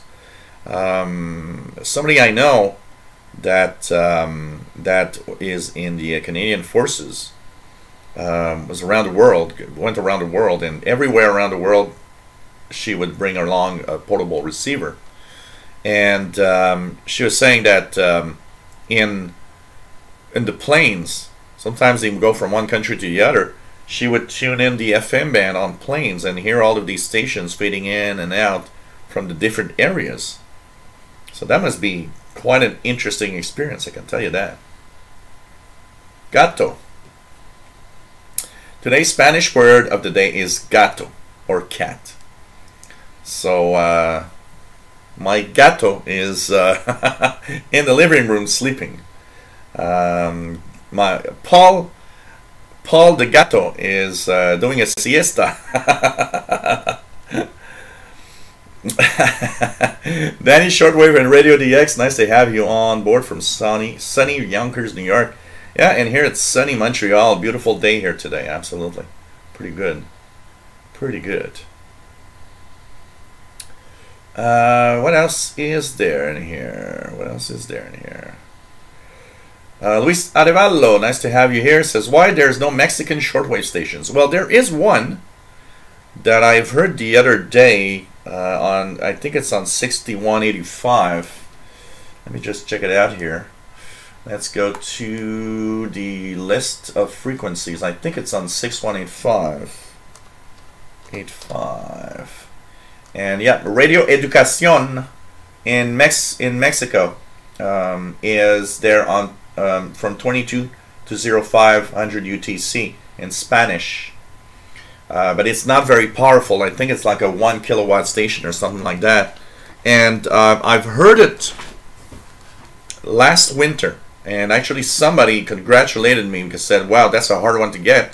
And you actually definitely got Mexico. So Radio Educación in Mexico is there. Let's just enter the Mexico. So Radio Educación. Anything else? What is there in Mexico? So there's 8514. So there's a thing called Mazatlan Radio and Progreso Radio, which probably are at 8514 maritime stations. So yeah, that's it. Oh. Radio Educación on 6185 is the only shortwave station that broadcasts programming. 6185 if you guys want to try it.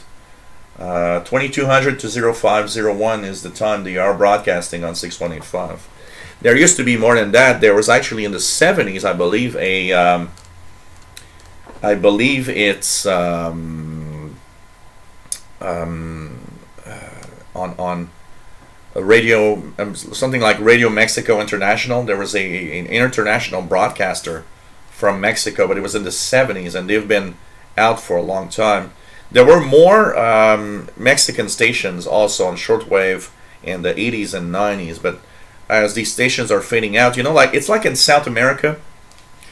Anybody listened to shortwave for a long time, South American stations were aplenty on the 60 meter band, which is a tropical band. And I mean, I got tons of QSL here from, you know, Costa Rica, from Venezuela, Colombia, from well, the Brazilians, of course, Brazil, there were some from, I'm trying to remember, other Honduras, and so on. And so there were a lot of Central and South American stations. Guatemala. I'm trying to remember other countries that I've got some stations from. But what happens is that a lot of these stations, as the transmitters wore down, often didn't have the cash to put them back up in working order, and would just abandon shortwave altogether.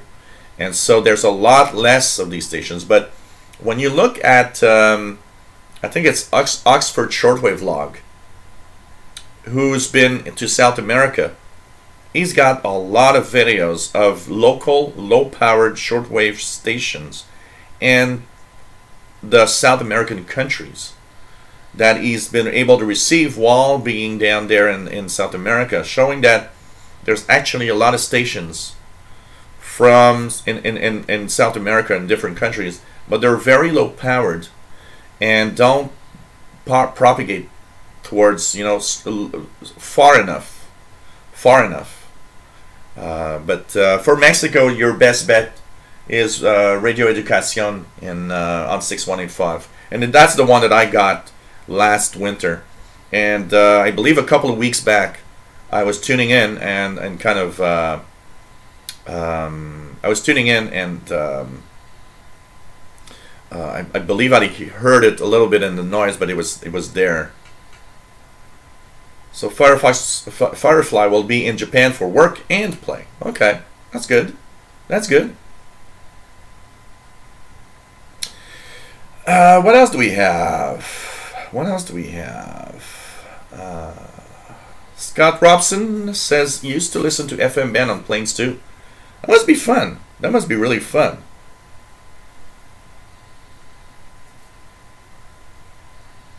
Penny Shortwave says, posted 2 new videos on my DIY copper tube active loop antenna. Working pretty well on shortwave, medium wave, and even picks up FM and some UHF frequencies. Pretty wide band loop. Pretty cool. Todvidas Lagunavicius. Hello there. Nice to see you again also. Got yourself a hot brew and started watching live show. Cool. Whatever you have. I've got my beer, which is Fin du Monde, the end of the world. So and I'm not drinking a lot tonight. I'm still at my first beer, which is unusual after what, more than an hour and a half into the show. I'm still on my first beer.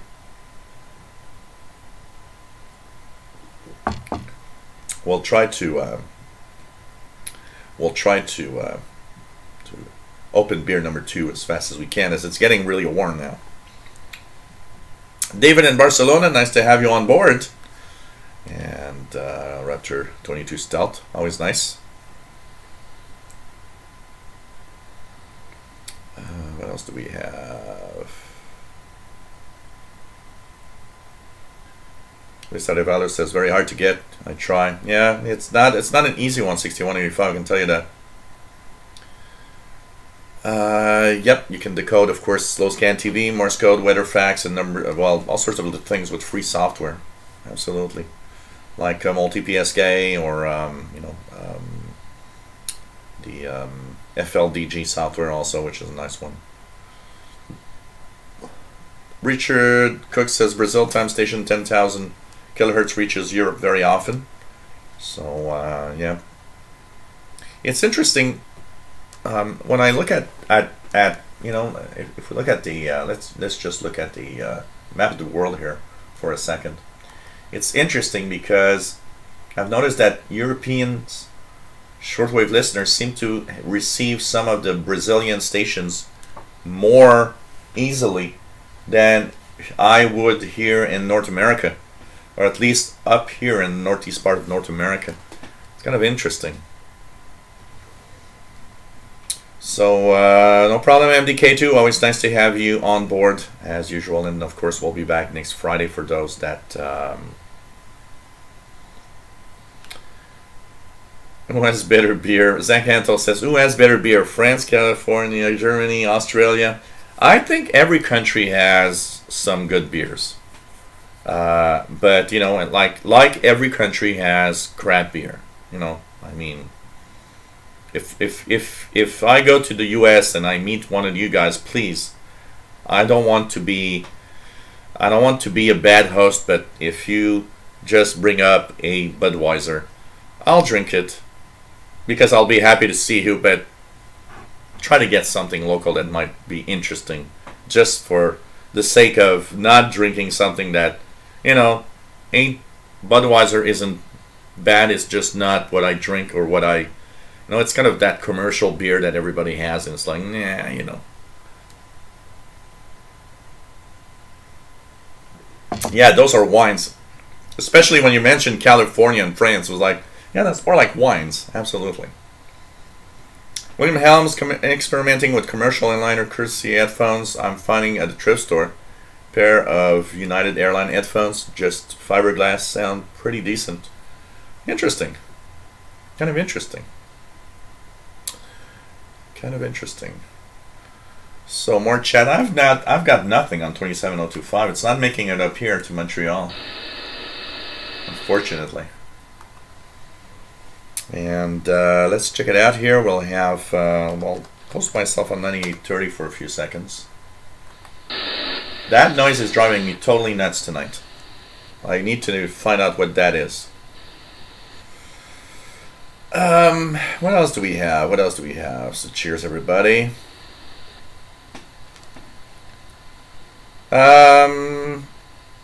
Here in Montreal, the gas is something like around $1.45, something like $1.45 per liter.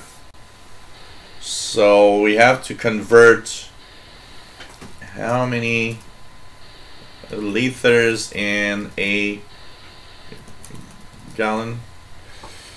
Okay, 1 gallon is 3.78 liters, which means that's rounded to 3.8 multiplied by $1.45, and gas costs roughly $5.50 per gallon in Montreal at this moment, Luis Arevalo. And off of that $5.50, there's a big chunk of it that is taxes taken from the governments. Clifton Meager, nice to have you here.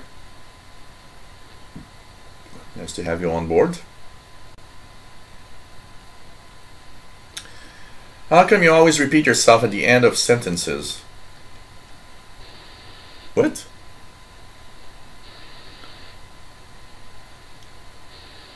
Oh yeah, that was a weird one. That lady that almost got sucked out of the plane. That was a very, I mean, it wasn't her day. I can tell you that. It's just crazy. Just crazy. That was a crazy one. I was working at Microsoft when that happened, and I went to lunch, and they had a big screen TV with no sound on, and I saw that there was an accident, something had happened to a plane on the screen. And it's later in the day that I've seen that. I can tell you that. Thunderstorms, Firefly, yeah, thunderstorms. Oh, Steve says about the same there in Australia. Huh, interesting. Interesting. It is interesting to compare because there's a lot of people complaining about the price of gas here in Canada, and it's one of the things that a lot of people talk about, and a lot of people don't understand because they've been looking at the gas prices going up, and there's actually an article in there was an article in the newspaper here that was mentioning that gas prices are getting almost as high as they were 10 years ago, when the barrel of oil was above $100, $100 and some dollars. And so a lot of people don't understand why the gas is getting higher. And I even saw an article saying, you know what, better get prepared because you'll see $2 a liter gas soon. And there's a lot of things going on with gas and the speculation and everything, but you know, we have a kind of a wave of prices here, and it's always the same. There's always a hike in the gas prices before a holiday, and there's always a hike of gas prices during summer vacation. It's just always like that. And it's like, yeah, right. Don't tell me you're not getting more money just because you know that people will use their cars more or something, you know. But, you know, it's a fact. And, you know, maybe that's why we should get electric cars. Maybe that'd be the future. Unless we pay too much for electricity, which is not necessarily better. But anyways, you know, it's just crazy.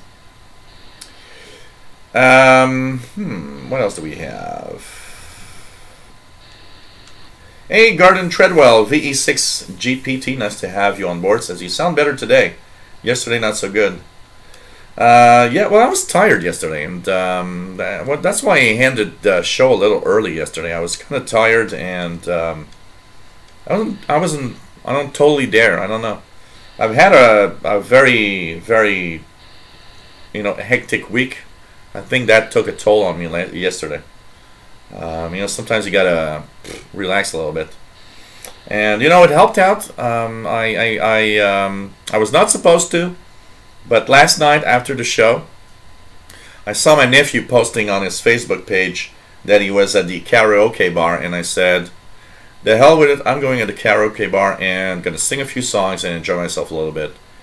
And you know what? I think that helped me because I went out, met some people that I haven't seen in a long time. I was enjoying, you know, beer, sang a few songs, and I don't know, I think it recharged my batteries a little bit. Felt good to, you know, just get off into another dimension and forget about YouTube and about work for a while. You know, lately that's what I've been saying to everybody. It's like I have the impression my life runs around YouTube and I don't do anything else. And which is, you know, of course it's my work, so it's normal that it's like that.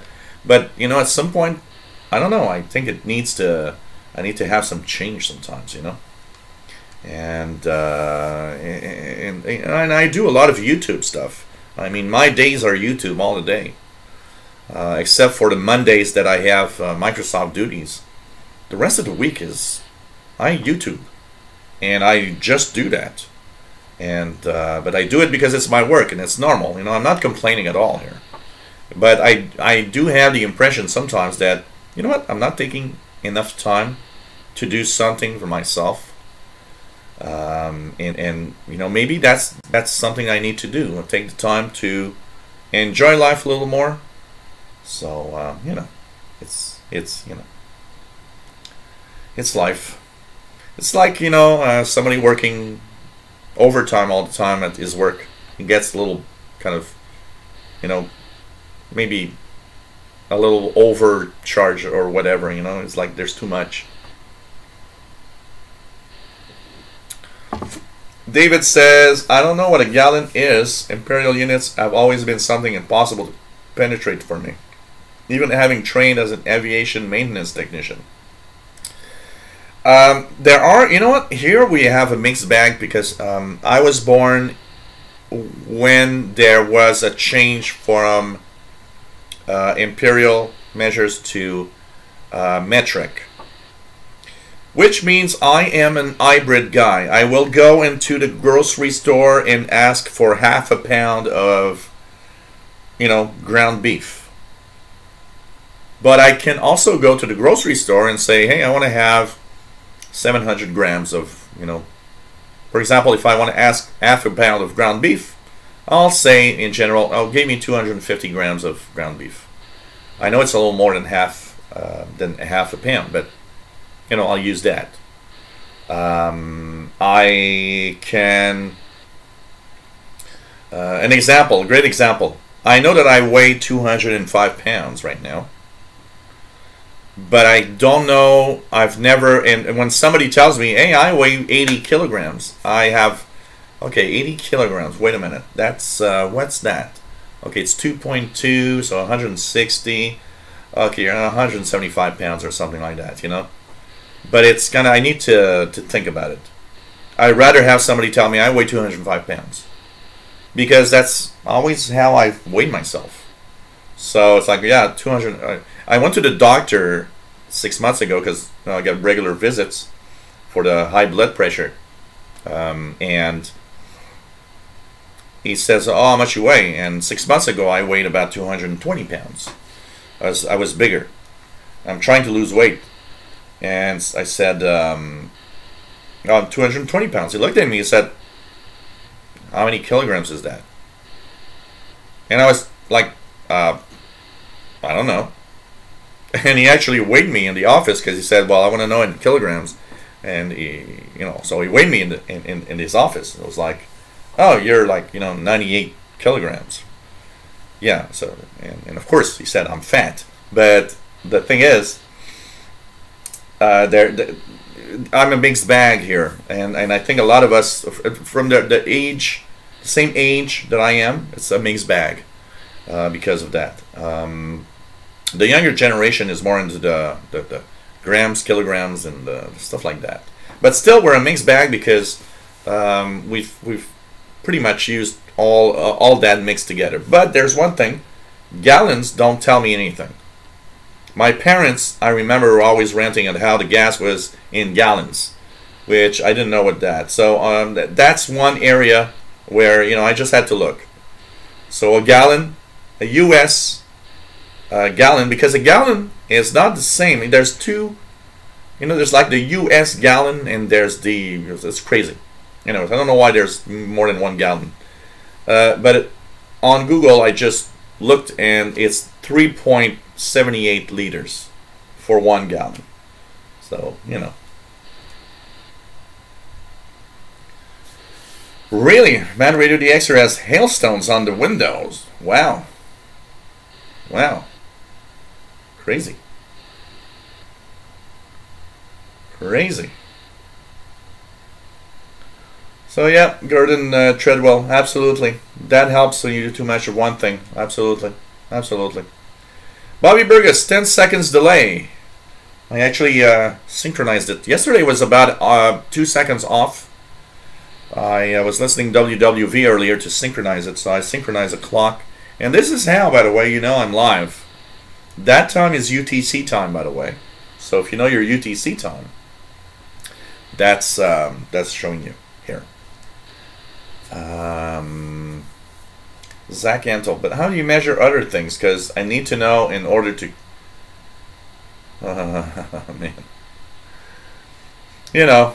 It's just...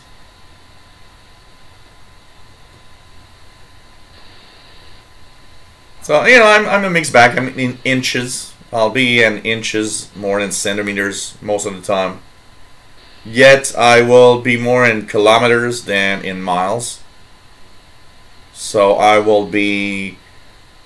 So, if you're on the highway, I'll look at, we have to go to 100 kilometers an hour, which is 60 miles. But kilometers will be my unit. I'll be using kilometers. If I... look at any type of distance, it's usually kilometers for me. I'll just open the door. I just see a little paw that is going under the door, showing me that there's a cat on the other side that wants to say hi maybe to everybody. So come on. Allez, Paul. Viens-t'en. Come on. He's just standing there outside the door. It's like, no, all I want is you open the door. I don't want nothing else. So, it's just crazy. Just crazy. And, hey, people want to see you. Come on. So anyways, it's like crazy. It's crazy. We're all a mixed bag here.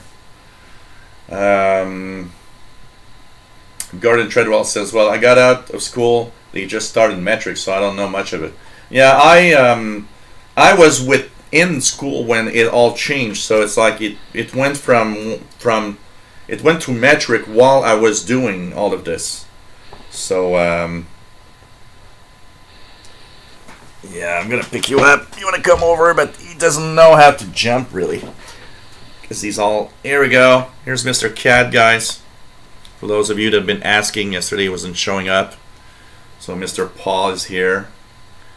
Mr. Paul the cat saying hi. And so, you know, just crazy. Montreal DX says, I keep on hearing miles per gallon for cars, but when I go to petrol stations, it's always price per liter. Yeah.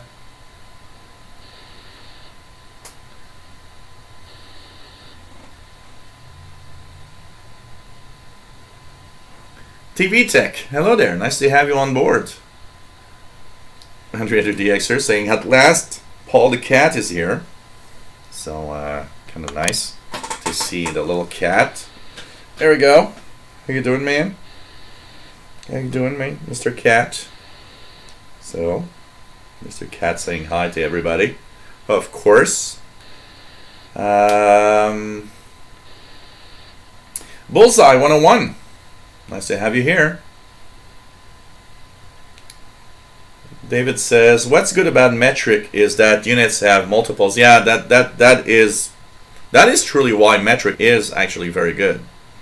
Because it is true that it is very nice and easy to convert compared to anything else, which has kind of no logic, you know.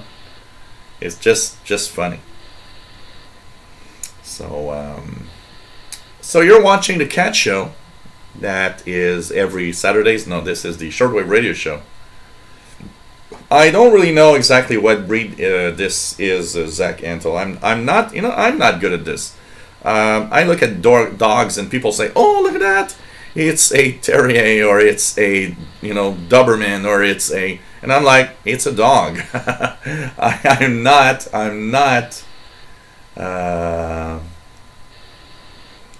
I'm not very knowledgeable about, you know, the different types of dogs, except maybe pit bulls. But apart from that, just because they talk about pit bulls all the time, and that's it, you know.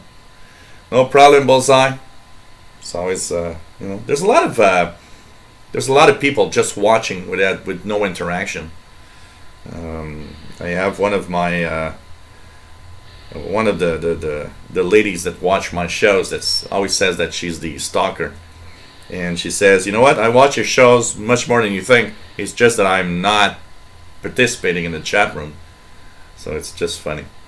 Andy Tolman says, funny thing is that American gallon is 3.78 liters and the Canadian gallon is 4.5 liters.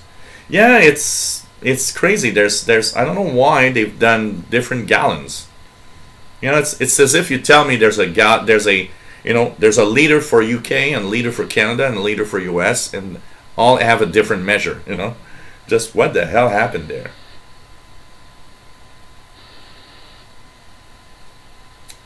Stamp collection thing is a joke from the radio in an old Grand Theft Auto game. Ah, really? I haven't played the GTA in a long time. I played a little bit, but I haven't played it a long time. It's funny.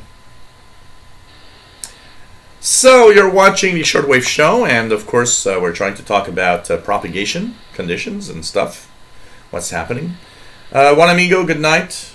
Take care. To my friend Richard Cook's getting WRMI week on 7780 tonight, and let's just try to sorry, Mr. Cat, I'll just put the camera up and we'll try to continue our live show about propagation stuff. And let's just put the volume lower here for that noise that's still there that I don't know where it's coming from. And, okay, one of the things I wanted to talk also today about is solar activity and the indices that we see all the time. Like, for example, the indices that are here. And let's just refresh this. And so K-index is 3 at 2100 hours UTC. So one of the other problems that I see very often with people that have and that look at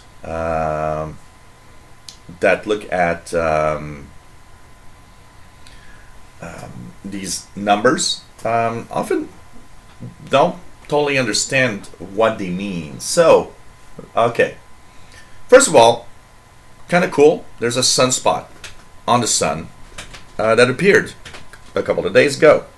And that's nice because we haven't had a sunspot in a while. And look at that. That solar flux is moving up, 77. What is SFI? It's the solar flux index. And what is that? That is a measure of the, we can say it's kind of a measure of the quantity of energy coming from the sun. Which means the higher that number, the more ionized the ionosphere will be. And most of the time, the higher the frequency, the higher the maximum usable frequency will be. That number goes from 60 at the lowest all the way up to 400. The lowest I've ever seen, I believe I've seen 64 once.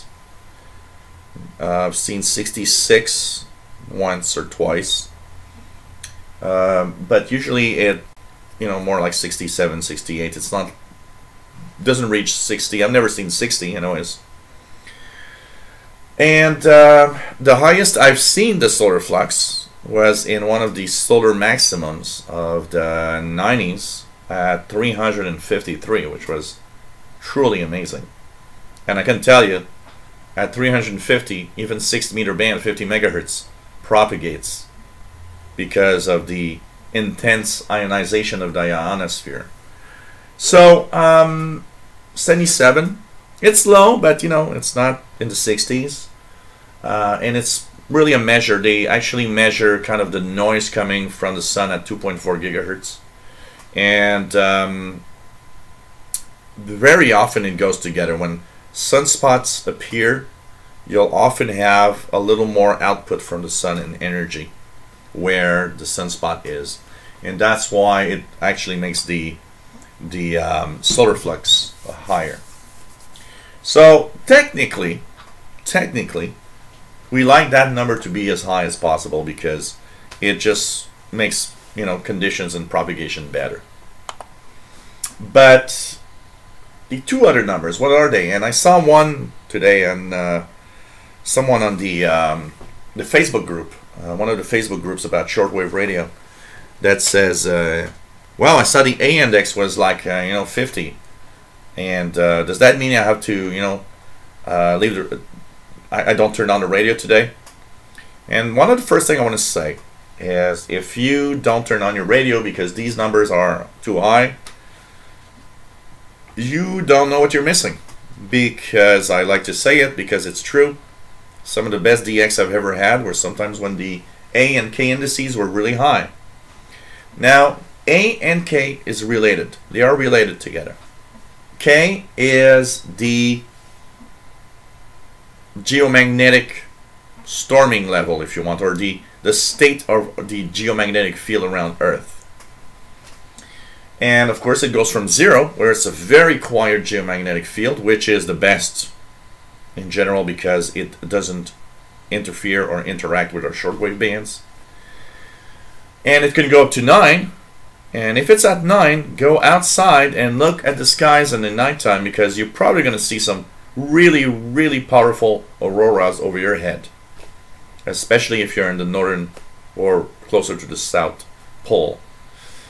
If K would be 9 tonight, I'd go out in my balcony in the backyard and look north, because I'm sure there's going to be some, aurora borealis going on.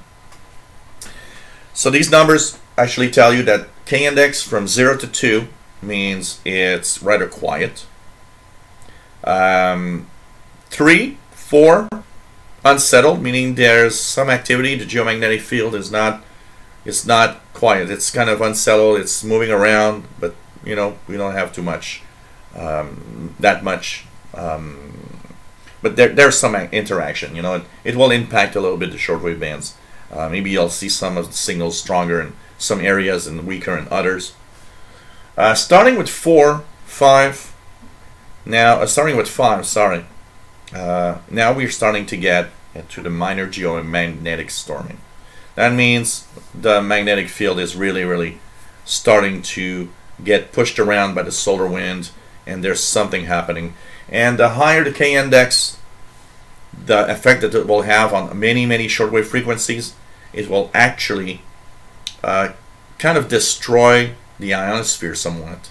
So you'll have more absorptions of the signals. So the K-index moves to 7, and you might actually lose some of the signals. A great example, a few years back we had a major solar flare on the sun.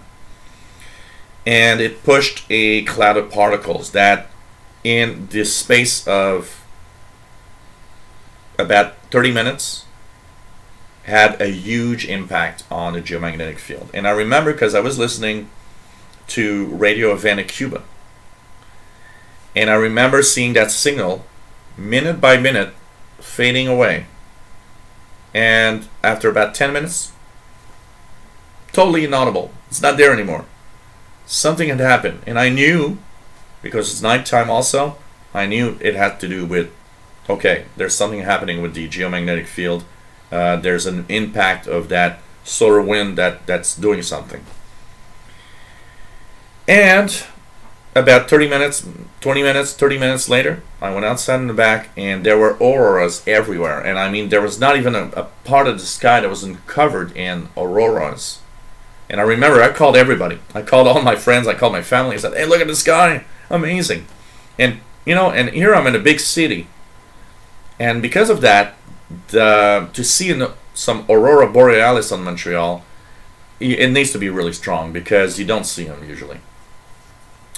But some of my friends that were up north in very small cities where the sky is much, much darker than here, the next day they called me up and said, man, thank you so much for letting me know about this, because it was truly amazing. And basically they had stayed up almost all night watching the aurora in the sky.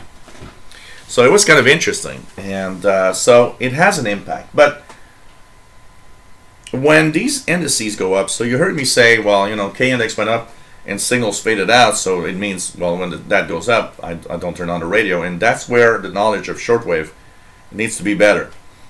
Even if the K-index is at 8, you know what? Sometimes there are things that happen. And an example, I've noticed many times that when geomagnetic storming occurs, yeah, east-west signals, you know, like if you listen to Radio Romania, yeah, I might not be there tonight. It might have not propagated to here because of the conditions. But I might be listening and hearing stations from the south much stronger. So an example, one of the evenings that there were some geomagnetic storming, turned on the radio. And yeah, I couldn't hear the regular stations that I would hear all the time. But stations from the south, including WRMI from Florida, were much stronger. Sorry guys. That is cat air. So signals from the south were much stronger than usual. I could even hear some Brazilians much better than I hear usually. So it sometimes have a effect of enhancing certain parts of the world in the signals, but it's blocking other parts of the world that you don't hear usually, or you'll hear all the time but you don't hear it at night. So of course technically we try to want to have the solar flux as high as possible, but the K-index as low as possible. And one last thing, the A-index and the K-index, I told you there was an interaction between both. K is a measure taken every 3 hours of the activity. A is an average. And that average can be very high if, for example, say that in the past 24 hours you had some really high geomagnetic storms. So a K-index that went up to 7 or 8. But it quieted down suddenly, so K-index is 1.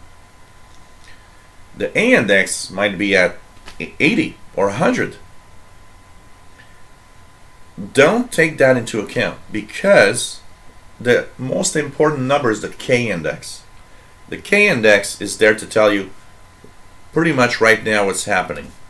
The A-index is there to tell you, well, in the last 24 hours we had some really strong geomagnetic storming. but it might be over and things might be back to normal.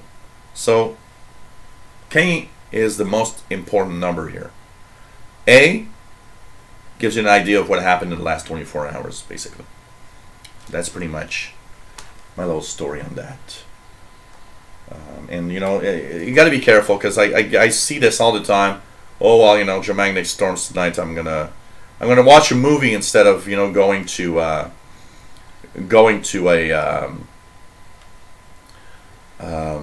you know, going to turn on my radio, and it's like no, you know. So don't take that into account. It doesn't work like that. Then turn on your radios. Sorry again. So, you know, it's crazy. It's crazy. What else do we have? What else do we have? Let me go down slowly. Oh, God. Oops, a little back. Yeah, I would guess that, yeah, dog breeds are probably easier to remember. I probably know more dog breeds than cat breeds, for sure. Good night, Juan Amigo.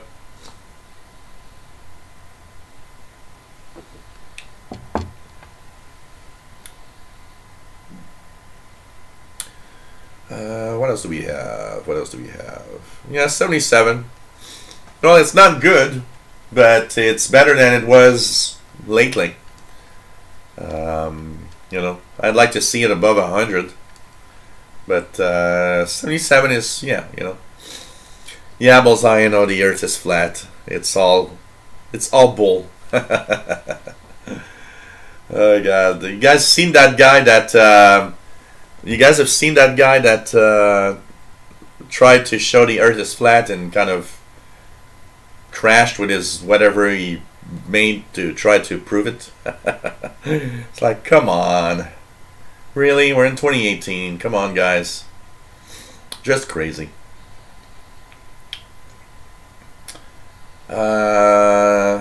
Steve P says, is this measured from a certain place? Is it different in other areas, or it's like GMT, UTC, or whatever your flavor?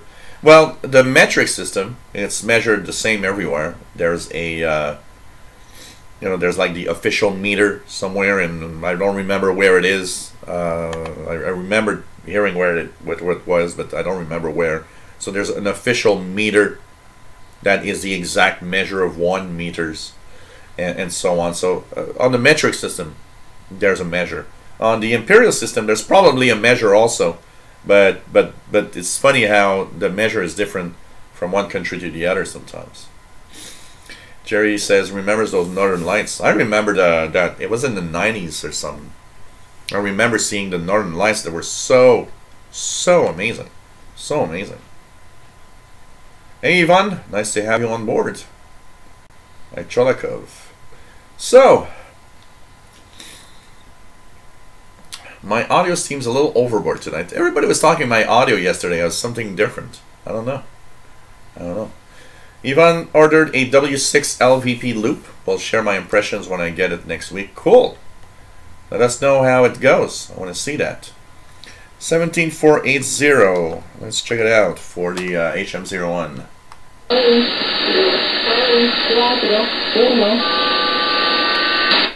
It's definitely there.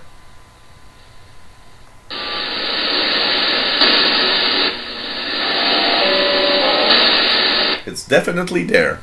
17480 for the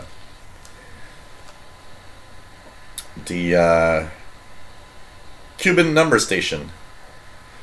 Pile up on 27025. Let's check it out if I hear anything. There was nothing earlier, but you never know. Things change quite fast. And I've got nothing yet. Nothing yet.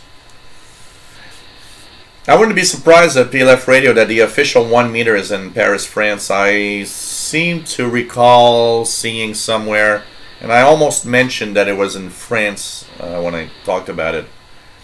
I seem to recall reading about or seeing a video or a documentary showing that it was in France, so I would not be surprised at all. So, oh, the K index, Steve. Okay, we're all talking about different measures. Yeah, there's a measure of the K index means something, and every number of the K index has a certain measure of the geomagnetic fields.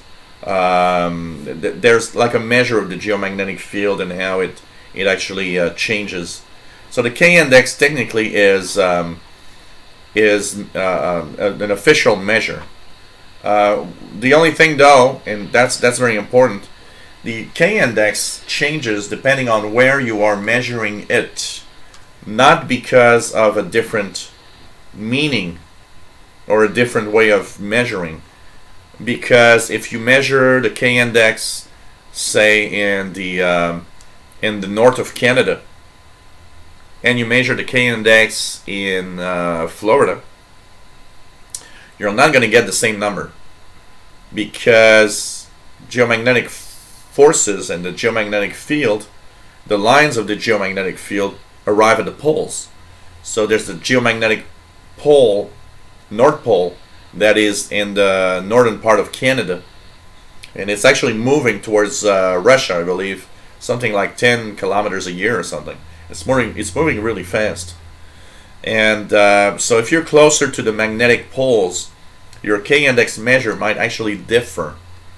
The K index that we see is measured, I believe, in Boulder, Colorado, the same place where there's the WWV time stations. So there is, so that we kind of use the K index from the same place all the time. If you want to have an accurate measure of, what it is, you need to measure it at the same spot all the time and use that index all the time. Because if you measure it somewhere else, it will change. And it's probably going to get easily higher if you're closer to the magnetic pole. So it has to be measured at least at the same spot every time, and it's measured. Most of the time, the K index we see is measured in Boulder, Colorado, USA. That's where the Geophysical Observatory is measuring all of that technically. Wade Spencer, hey there. Going to have a late night shortwave radio party from 12 midnight to 4 in the morning. Wish us luck. Already have drinks and snacks. Cool. Have fun. One of the things I would have loved to do a long time ago is have a bunch of radio guys and go up north somewhere for a couple of days, and everybody brings his radio like at the expedition, if you want, and for a couple of days, radio guys together listening to signals from and at different times. One of the things I would do a lot when I was young, and I don't do anymore, and I really should. When I was younger, one of the fun things that I was always doing is, for example, in my summer vacation, often what I would do is I would have a few nights that I would stay up very, very late, like up to 2, 3 a.m. in the morning, 4 a.m. sometimes, and listen in to what signals I can hear in the middle of the night. And I would sometimes also wake up very early.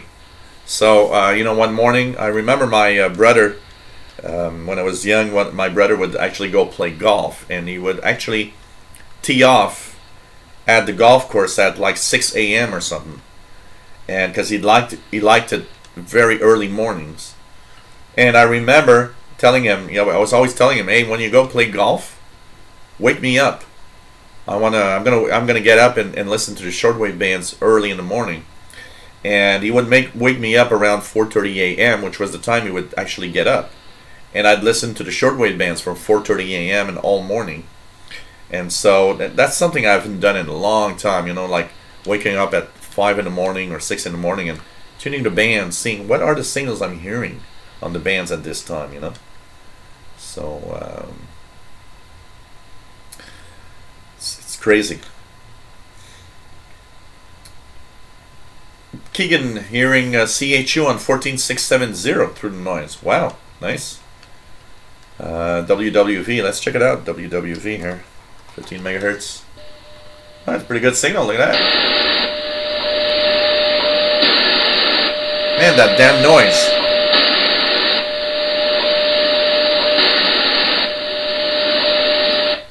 I need to find what that noise is because it's driving me nuts. WWV is not bad at all on 15 megahertz right now. Saturday Night says Lyrid meteor shower will peak Saturday night.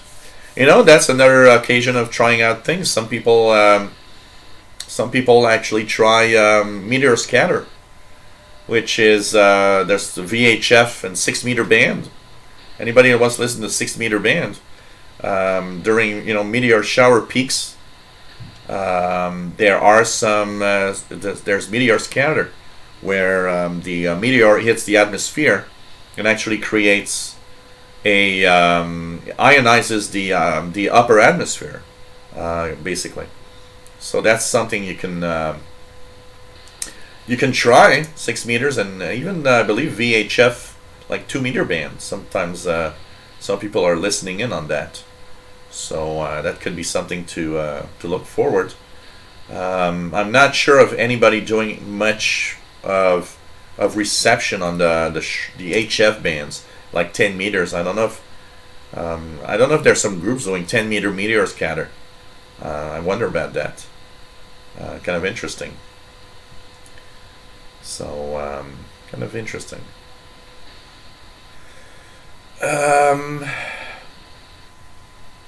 Jack Amelar, nice to have you here. Michigan area radio enthusiast periodically rent a state park cabin for a weekend expedition. Oh, this is nice. That's nice. That'd be something I'd like to do. If I'd have some people that would join in and we would be a little gang, that could be a lot of fun. Going up, somewhere. When I look at the expeditions, when they go in these faraway places that has no low noise or no noise at all, and no civilization whatsoever except the radio guys. I was looking at that and it's like, oh man, that must be so cool to be in a place like that and just have fun with the radios. That's really, really cool. Richard Cook says, hearing BPM China on 5,000 kHz at the moment. Wow. Nothing else time station wise. Let me try, I'm curious.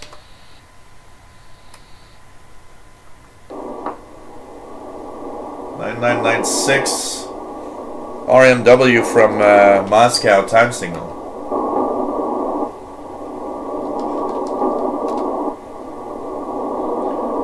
Not really hearing RMW or anything. There's Village, Pennsylvania, crying out for God to give me. So there's that Brother Stereo guy on WBCQ 5130 kHz right now. It's interesting because the interference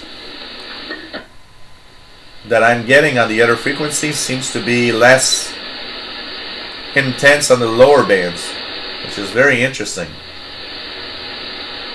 It seems to be much more present in the higher frequency ranges. It starts with WWCR 6115.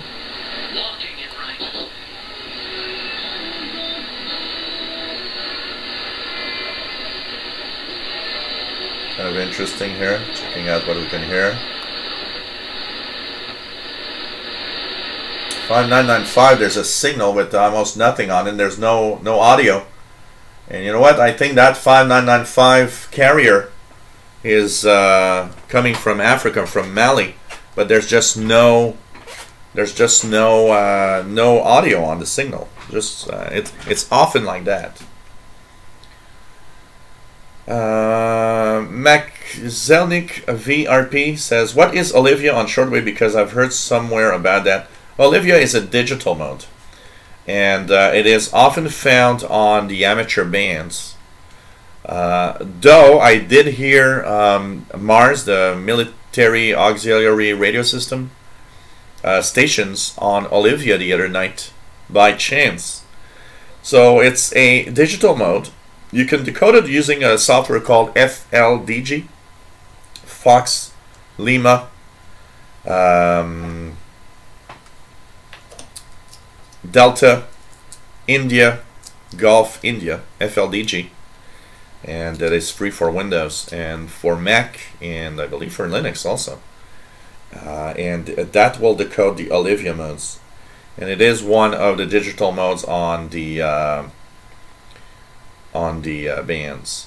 Jerry DX says likes to listen to beacons late at night. You know, I like to when propagation, or when sometimes there's 10-meter openings with sporadic E-skip, I like to tune that little portion of 28-150 to 28-300, where there are tons of CW beacons there.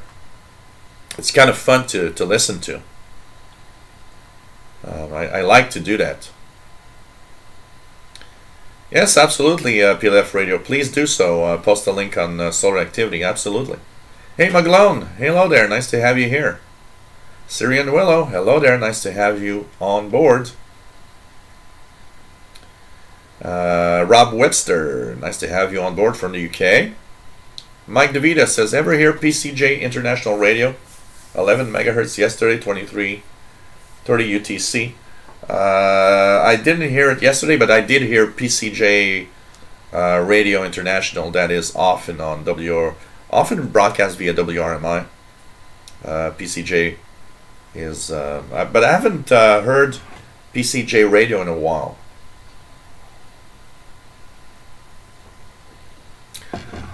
Ovidio Valadares says, do you use bandpass filters on your SDR setup? Nope.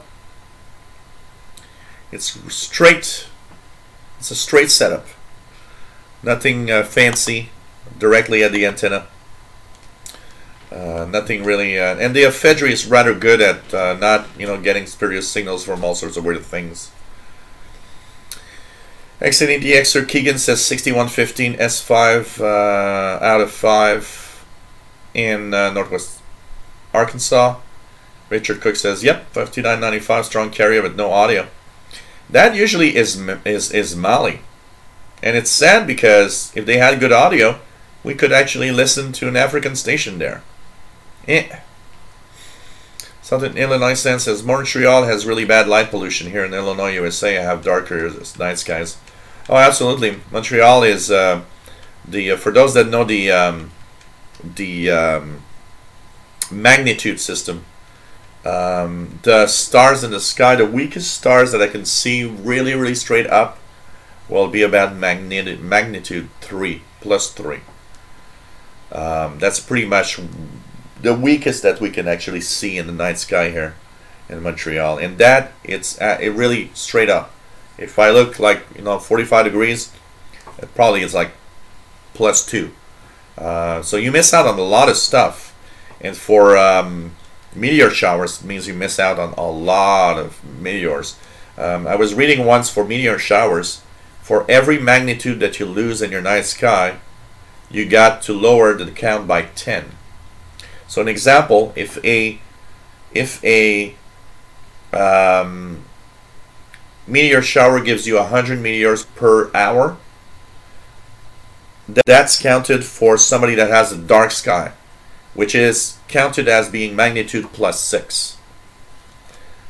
Your magnitude drops to plus 5, you got to drop by 10, meaning 100, you go to 10. Your magnitude is 4, it's 10, you drop down to 1 per hour. It goes really, really fast, and so that's why you miss out on a lot of meteors when you're in a bad night sky light pollution. And Montreal is horrible on light pollution. I remember, I've seen in Montreal Aurora Borealis maybe 5 or 6 times over the years. But I remember I would go down south to my sister that lived in a very small city about 50 kilometers southeast of Montreal. And even though the sky wasn't very dark, it was already much better than Montreal. And I remember telling her, it's funny because when I go there, and sometimes I would spend a few days there, I would see Aurora Borealis more frequently because the weaker ones, the ones that we don't see in the city, well, it was dark enough over there that we could actually see them. So there's a very, very, a very big difference.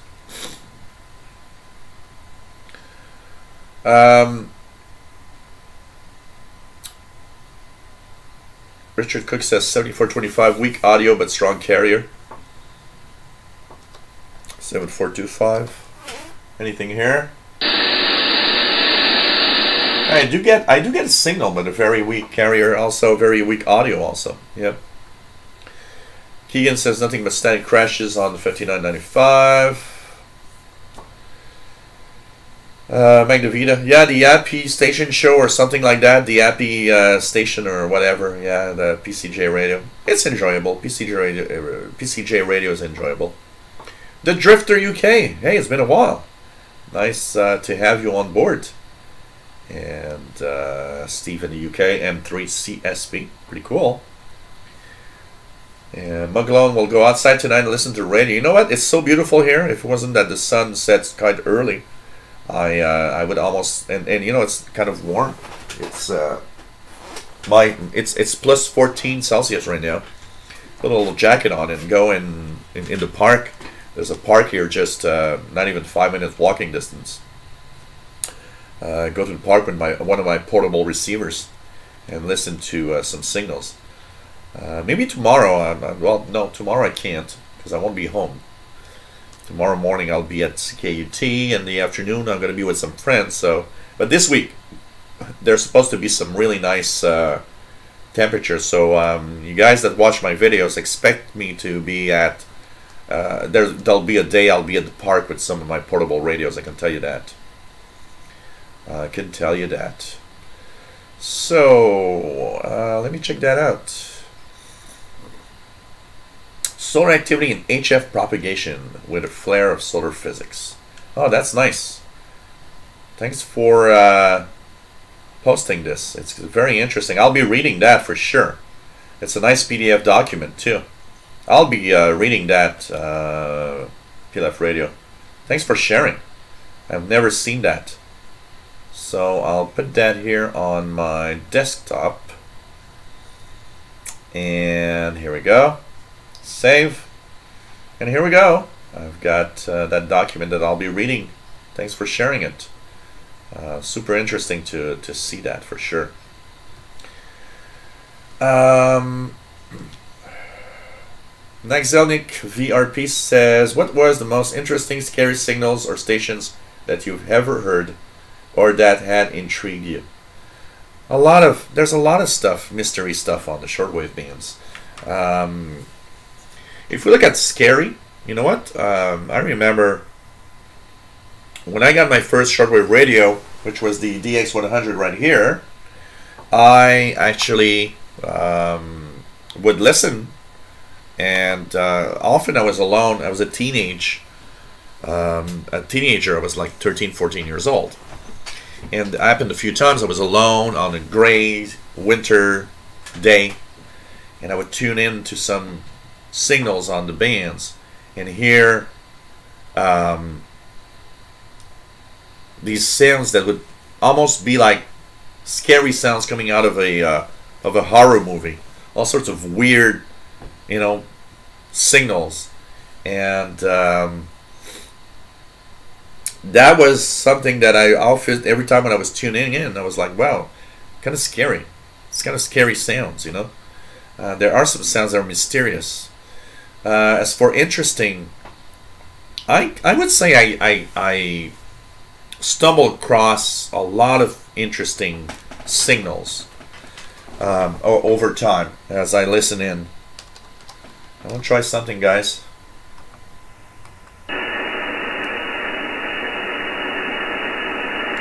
I believe, let me just verify the frequency here. I just had a flash, but I don't know if it's I don't know if it's on. It's not that one. It's 6. Okay, let me just E kilohertz. Whoa. IQ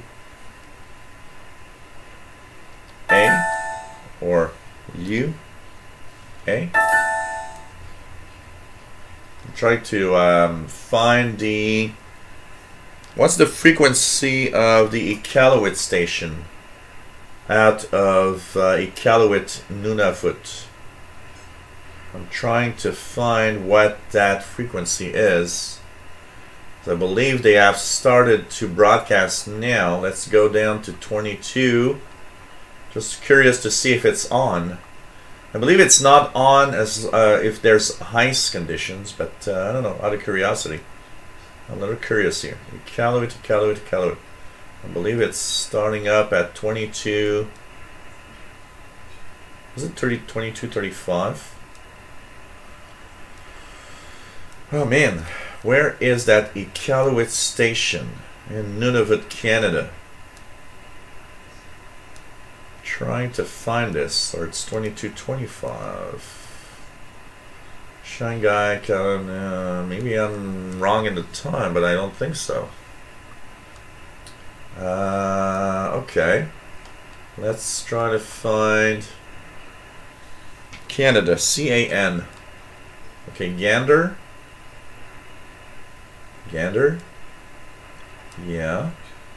Trenton military. Why isn't Iqaluit there anymore? Is it counted as a different thing? No. I'm trying to remember what's the frequency for Iqaluit weather in northern Canada. And I don't see it here. I thought 66 or 6507. Where's 6507? Let's go back here. That's Charleville. Huh. I don't remember the Iqaluit weather. And it's funny because it doesn't seem to be on the list anymore. This is weird. Huh, okay. Anyways, it's not there. So anyways, okay, we'll be back. So anyways, there's a lot of, I stumble across unusual things quite regularly, honestly. You know, pips of carriers from whatever weird broadcasts. You know, the last one I've heard, which was interesting, the Mars military in Olivia mode. Was so happy to have found what mode they were using, which was something like 32K, Olivia 32 1K, something like that. But you know, that's one part of why it keeps me alive on shortwave, is all the mysterious stuff and all the unusual stuff that you stumble across from time to time. Electronics USA, anyone listen to the high fur beacons on 13553, 13567? I've never been able to receive any of those. I need to try more, maybe. But I need to try more, probably. I would say. Cool AM Radio. Hello there, Andre. Nice to have you on board, my friend. Nice to have you here. So sorry I never did your recordings, guy. I'm just like, I do too many things and it's like driving me nuts. I need to do them. You still want them, Cool AM? I need to do your recordings.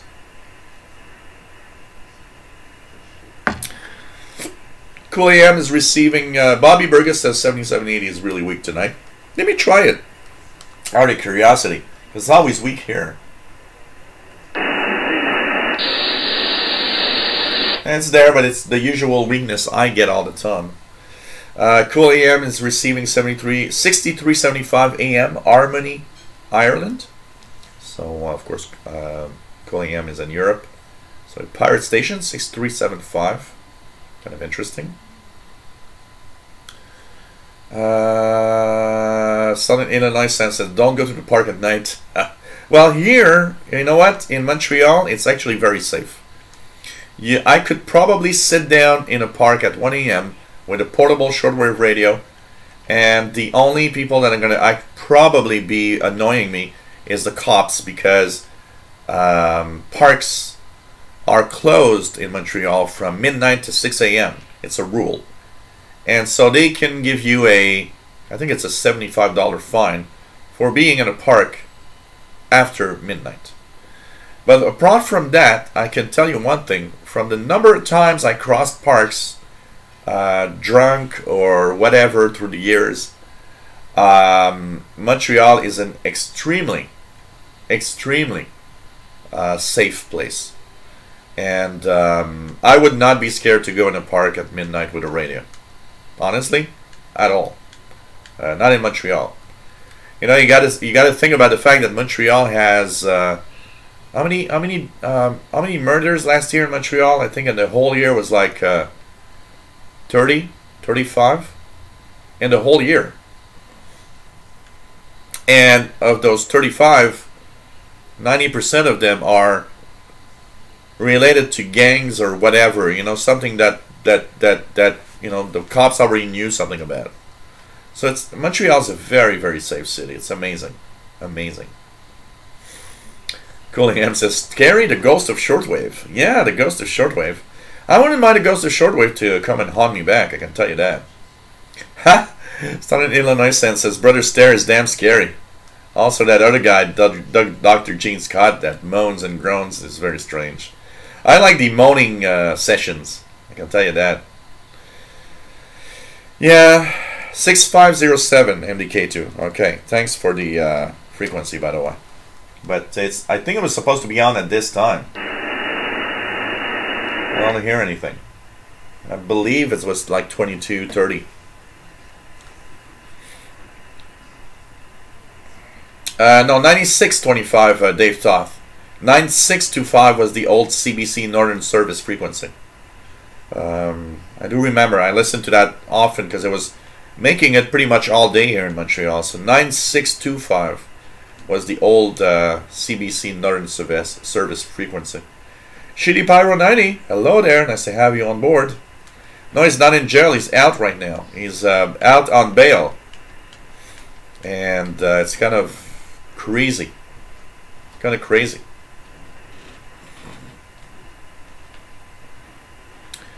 Um,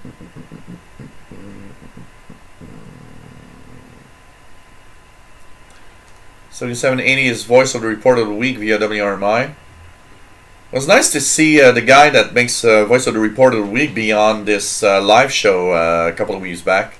It was nice to see him come here. And I loved it because when I posted a video of voice of report of the week, I got a Twitter post from him saying, hey, thanks for posting the video. And he tweeted back, you know, love your live shows.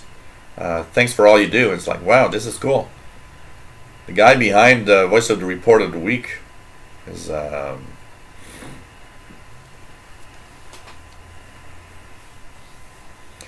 but it's not. What I find interesting is that the Iqaluit station on 6507 is not in the list right now. But I believe Iqaluit is not in the wintertime. It starts late. It's only when the ice has started to go away from the area. So maybe it's not on right now. Yeah, Screaming Preacher is pretty bad. I can tell you that.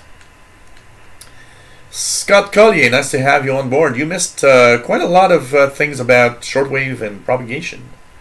PLF Radio, take care, my friend. Next show is next Friday, 2000 hours UTC. Oh, really? 7726. That's an interesting frequency. Zeppelin Pirate from Greece. I don't think I'll hear that, but let's try 7726 just for the fun of it. So nothing much. Danny Shortwave says 7780, pretty strong on the copper tube loop antenna. Pretty cool. Pretty cool. Steve says on YouTube, saw a vid of a guy tuning the ham bands and found this weird noise. It was a ham that fell asleep with his voice activated mic and he was snoring like a trooper. That must be that must be yeah, it's summertime. That's what I thought, MDK2. It's only when the ice has gone away from that area, honestly. LN321, hello there. Nice to have everybody here, by the way. It's always cool to be to have all of you guys on board. Southern Illinois sent. Too bad there's not a way to block channels in our radios that broadcast bro stare. Yeah, use your brain. You gotta use your brain. William says John, voice reporter of the week's good guy, and he loves junk food. Yeah, I did see his YouTube channel the other day. Quite popular. I'm amazed. Very popular guy on YouTube. Pretty crazy. I'm such a small YouTuber when I compare myself to guys like that like have so many things.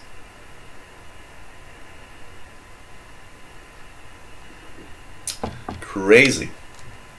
Crazy. And just for the last time here, if you guys want to help me out, always is something that is good. I just spent a little bit of money on repairing my lighting system that burned out the other day. So, you know, your donations help me pay for that and keep myself live and on the air.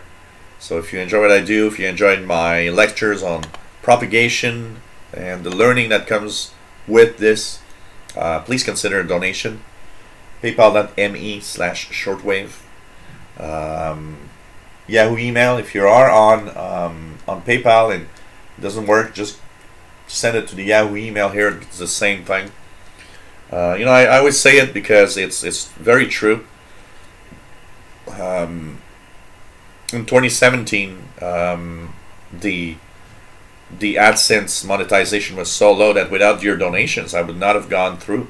I would not have been able to go through. And it is much appreciated, and you guys help me out, and it's really, really nice. And I want to thank you, first of all, for all of this, because it enabled me to, in a moment of uncertainty, 2017, it enabled me to continue and say, you know what, I can't stop. I got some great people that are actually helping me out. And, you know, monetization, I'll be very fair, monetization for the month of April is this year is much better than last year. Monetization has been quite good since the start of the year. But still, you know what, the donations I keep and help me either maintain or repair whatever happens to my equipment. I mean, you know, at some point, like this year, I need to buy a new laptop if I want to continue the shows. I mean, my laptop, 5-year-old, and it's starting to show that it's at its limits now. You know, when I stream these shows, my CPU load is like, you know, 80-90%. Shows you that the laptop's working really hard to do whatever I want to do, and I need something more powerful, something, you know, that will help me continue through the next few years. My promise to you is that the money that is being sent, by the way, for donations is used for the live shows, nothing else than the live shows. And of course, patreon.com, you can join patrons. Somebody was asking me the other day, says when I chose the amount, it says it was per view per month. And look carefully when you're on Patreon. You can set a maximum limit. So you can say, okay, I'll donate $1 per view per month, but I don't want to give more than $5 or $10. You have a limit. Check it out carefully. But our house, you know what, PayPal is a great way to send me a little something. I want to thank everybody that have donated. I can tell you, you've been very, very helpful. And you know, if you've never donated, you're here all the time, you enjoy what I do, you're here because it's like a lot of fun, why not think about it? Helps me out. And don't forget, any amount helps. Doesn't matter whatever amount you're going to give. And thanks, everybody, because it enabled me to continue through 2017 when I didn't really know where I was going, actually, with YouTube stuff. Okay. Oh yeah, I just saw it, Jerry. I saw the pop-up of my Windows machine saying Jerry sent me the where you just sent me stuff. So thanks for the email, Jerry. What else is there? Richard, I have not I have not heard North Korea in a long time. More than a year now. I think the last time I heard North Korea was when I was Perry Island. And not even last year. This year. And by the way, I just want to mention, any of you guys out there that have a YouTube channel related to the radio, please send me the link to your channel. Official Shortwave Radio at gmail.com. Official Shortwave Radio at gmail.com. I'll be happy to talk about it and try to get you a little more views and a little more subscribers. I'd like to share. I'd like to help out. And, we're not here in competition or anything. We're here to just help each other out and have fun with radio. So do not hesitate, honestly. I will be happy to talk about your YouTube videos, channels, and the only rule, the majority of videos need to be radio related, and I don't want to have any videos that could be controversial. But apart from that, if the majority of videos are radio related, send me your YouTube channel. Tell me, hey Joe, I want you to actually take a look at my channel and talk about it. I'd be happy to do so. It's part of, we're here to have a great time and share our knowledge. And I've been watching a lot of the videos of other channels and some of you guys that I've been looking at, like Two Hands on the Radio and so on. And I mean, great videos and great channels. And why not share that? Because we love radio. Honestly, we all love radio. The more radio related stuff we know and see, the happier we are, actually. Okay, what else is there in here? Cooling M says the band sounds noisy over here in Europe. Yep. Southern Illinois Sense says, Joe, my policy is to replace my laptop every 10 years. Do you think this is okay? It depends what you do with it. Honestly, if I would not do live shows, okay, and I'll tell you honestly, if I wouldn't do live shows that are very demanding on my computer, I probably still have many years left to this 5-year laptop. It's a Core i5 machine that is actually still very powerful. It has its own dedicated GPU. And the only thing that is making it go to the max of its capacity is broadcasting live shows in 1080p. Because apart from that, I've even been looking. You know what? I'm not a lot of guys say, hey, you're the tech guy. You must buy computers all the time. No, I'm not the kind of guy that wants to buy a computer all the time. I'm actually the kind of guy that wants to use his computer as long as he can. Because I think that, today's computers are so powerful, they can last for a long time. There's no glitch or anything. They really can last a long time. And I was actually looking at OBS Studio that does YouTube broadcasts. And I want to test it out because, somebody told me, OBS Studio takes less CPU cycles for the same job than Wirecast that I'm using right now. And if I could use a software that would broadcast 1080p video and use less power and mean that my laptop still can be used for a long time to come, I would actually do that and prefer that over spending $2,000 for a laptop. Because, I started looking at laptops and I kind of told myself, well, I have no laptop that I want that is below $2,000 right now. I don't see anything that I like under $2,000. It's crazy. $2,000. This laptop, a Toshiba laptop that I got here, I paid $1,000 5 years ago. And now I'm realizing how the prices have gone up. And the laptops are expensive, man. Crazy. And a lot of it has to do with that darn Bitcoin mining stuff, which is really crazy. Something Neil understands says North Korea is done. Trump going to fix the mess. Nah. They're still going to be there. Come on. You think Kim Jong-un's going to say, hey, we won't do anything bad? Please.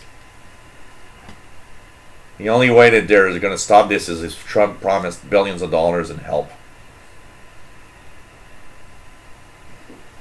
Weak signal on 73.35.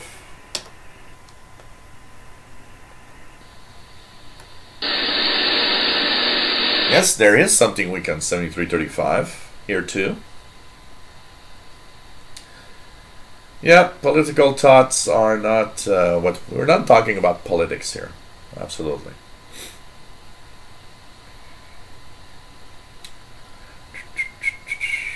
What else is there? Yeah, Murphy's Law. Absolutely. You got to be careful. MDK2 is Radio Guinea on 9650.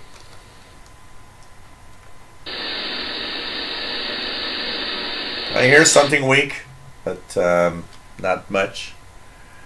Mandatory DXer recommend an i7 as an S laptop since the hyper-threading will really help with the streaming. The laptops I've been looking at are all i7s. The reason back 5 years ago, this is an i5, and the reason I did not invest in an i7 5 years ago was because there was not that much of a difference, and there was a very big price gap between i5 and i7. Unlike now, where the price gap is smaller, because even the i5 has hyper-threading, and but you know, I've been looking at i7s. And there's not a lot of them. I'm going to buy it online. You know what? I've been to like tons of computer stores around town. And what I understand is, okay, I'll have to buy it online because nobody wants it. Nobody has i7s or almost because they're too expensive and people don't buy it. People buy the crappy i3s, which are honestly really crappy. Over the last 15, 20 years. That I've been going through, tech duties. When the i3, 5, 7 started coming up, most people bought an i3 because they were cheap. And every i3 computer that I came across was such a sluggish, badass, like a bad computer.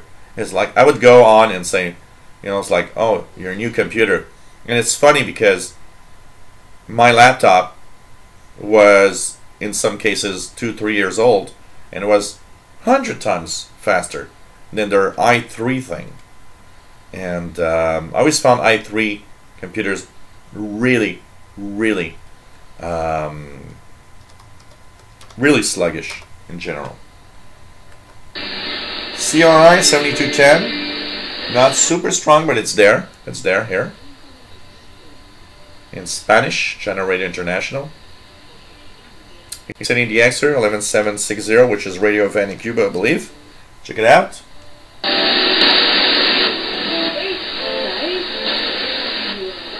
Esta es Radio Havana, Cuba.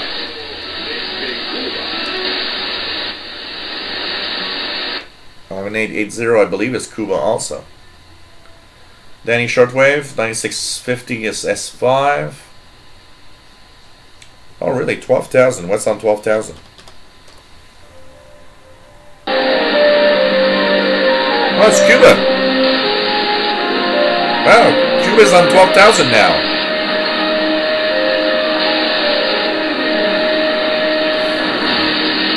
Radio Havana Cuba continúa sus transmisiones en idioma español por las siguientes bandas y frecuencias de la onda corta. En la banda de 25 metros por 11.760, 11.840 y 12.000 kHz. En la banda de 31 metros por 9.535 kHz. En la banda de 41 metros por 7.000. Radio Havana, Cuba, 12,000 kilohertz. Not bad signal. A little distorted, yes, Keegan. They've been distorted on many of their frequencies lately. They need to tweak their transmitters. Yeah, I know. NAND shortage because of RAM memory prices was crazy high also, absolutely. A lot of it has to do also with the demand from smartphones. Demand is so high, and the companies Can't keep up with the demand right now. Crazy times. We've moved off from the prices of RAM going very low. I remember at one point, about 4 or 5 years ago, when I would buy RAM for clients, you could buy 8 gigs of RAM for like $40. That's crazy cheap. And now it's like super expensive, completely crazy. Hey Patrick Manny, nice to have you here. Yeah, you know, it's the same thing all over again for North Korea. Anyways, let's not talk about that too much. Yeah, Cuba Libre, Simeo 1337. Yep, it is Cuba, Keegan. Patrick Manny says 8700 is 6 scores, 12 treads. You know, I would actually not. We'll talk about it. There's a question now. We're in the tech show now. So really, I think i5 also has hyper-threading Mad Radio DXer. I'll be checking that out. You're making me curious now. I'll check that out, Mad Radio DXer. I haven't paid attention to hardware much in a long time now, so I'm a little out on the latest of all of the hardware stuff on computers. Any Shortwave says 11820, which I believe is Saudi Arabia. Wow, I've got nothing here on 11820. MDK2 says, wow, I've got a hugely distorted signal at 12,000. Cooling M, which CPU do you prefer, AMD or Intel? I will tell you honestly, for pretty much all time, as I was a tech guy, I always preferred Intel because it always runs cooler. And heat in a computer is a huge enemy. So forever, I've always been an Intel fan. I've always wanted to Intel. I would tell my clients buy Intel rather than AMD stuff. As a tech guy, I can tell you AMD laptops and computers actually failed more often than Intel ones. That said, we're in 2018. And AMD has come out with some crazy badass CPUs that are the Ryzen CPUs. The Ryzen 2 just came out this month. I have to say, for the first time in my life, seeing the reviews and the reports from everybody, for the first time in my life, I would not say no to getting a AMD powered laptop if it has the new Ryzen processors in it. Basically. MDK2 Radio Guinea just signed off. Danny Shortwave says 11820 looks like it signed off. Or maybe it did sign off now. Absolutely. Bobby Burgess 11880 strong. I has something, but not very strong. Oh, it's there. Radio Vancouver in English. Talking about the Cuban Revolution. 11880 Radio Vancouver in English. Robert Bersergay says, I have an Eton BT and a Texan PL 880. What is the best outdoor antenna for me so I can get good reception? Live in a small city in upstate New York and have trouble getting much signal. I would start by simply putting out a piece of wire outdoors. And start with that. Start with that and try to get it inside with a coax that will shield the noise from your home. So you can start with a piece of wire. That's always the first basic thing that I will tell everybody. Put a piece of wire outside and look at what it brings in signal. Okay? Start with that. If it's too noisy, because the negative side of of wire antennas is if you have a lot of noise, you'll pick up a lot of noise. Then I don't know, there could be options like loops and stuff like that, but start with simply using an outdoor piece of wire. Try to put it, if you can, put an outdoor wire in a way or a direction that is the farthest away possible from any homes, and try that out. Often just a wire is already increasing the signal levels much more. One of the biggest enemies that radios have, never forget that, is noise. And when you listen inside your home, look here, okay? If I'm gonna listen to shortwave here with a portable radio, just with the telescopic antenna, I have to go in the kitchen. The kitchen is the least noisy room in my home. In the kitchen, I can listen to some signals. Here in my office, forget it. You know what? Look at that. We'll do a test, and you guys are gonna see. I'm gonna take this this radio, and I will use easy tuning mode, which is gonna scan for signals. Okay? I'm gonna put it here next to the window. Next to the window. Okay? But it's here next to my window, and it's right now searching for signals, and we'll see if it finds any. And I can tell you one thing, even if it does find some signals, in the kitchen it's gonna find 10 times more signals. Why? Here it's super noisy. In the kitchen it's noisy, but it's quiet compared to here. So sometimes you gotta find a room in your home that might be less noisy. You can go around your home with your radio and look at the signal indication.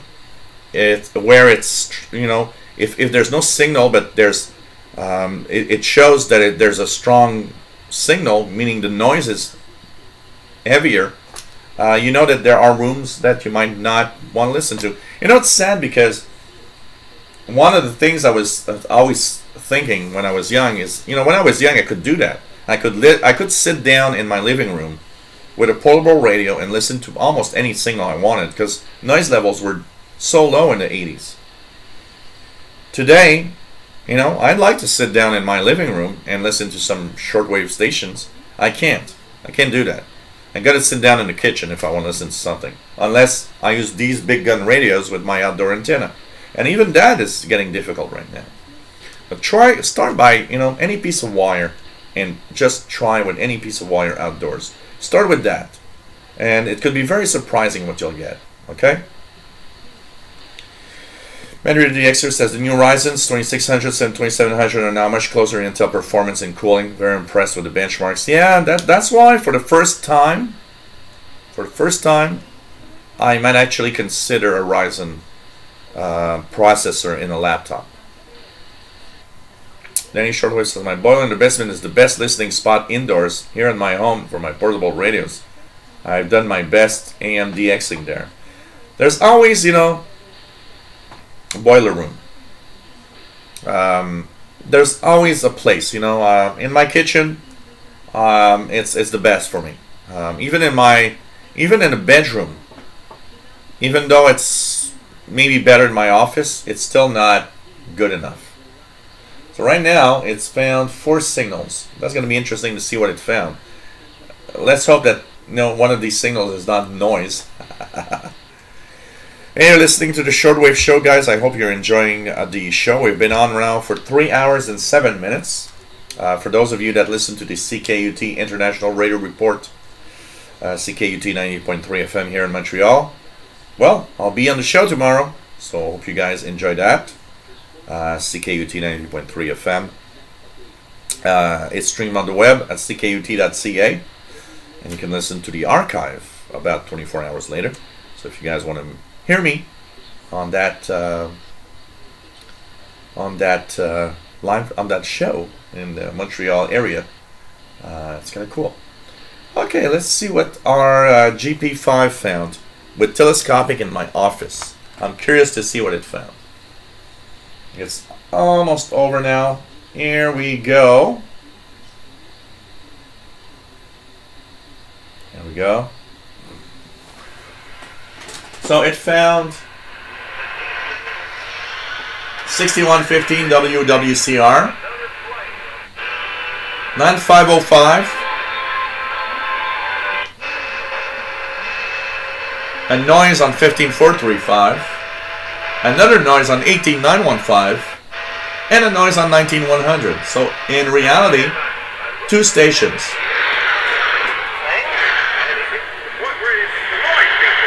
WWCR. WWCR on 6115.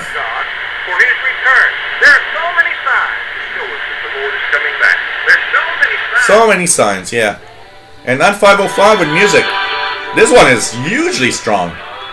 This one is amazingly strong. This is amazing strong. 9505, what's that? This is amazingly strong. 9505. What's 9505? Let's check that out here. 9505 is World Harvest Radio. Man, it's booming in here. World Harvest Radio in the United States on 9505 right now. On Saturdays, 23 to 2400. It's Saturdays only at this time. 9505, really strong.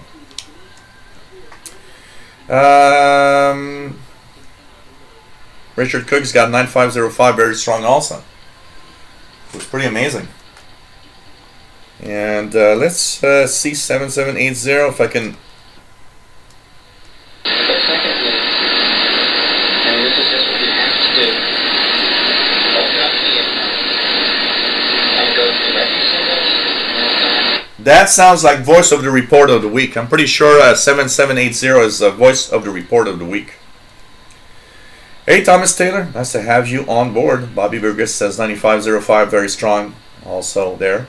One that's been rather strong this week is Voice of Vietnam because Voice of Vietnam is relayed via WHRI, sorry, 7315. So take care, MDK2. It's nice to have you on board as usual. Danny Shortwave says 9505, very strong. Andy Tobin says 9505 S9 in Newfoundland, Canada. It is amazing, amazing signal. Indoors, pretty cool. Pretty cool. SCWT89, hey there, nice to have you here. Yeah, Voice of the Report of the Week is cool. It's very cool, absolutely. And that's pretty much. I'm surprised actually at the level of signal I'm getting on the. Results for national science.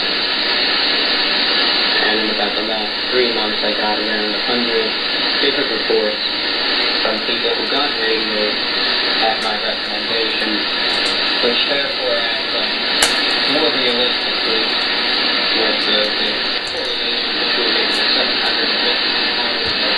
radio.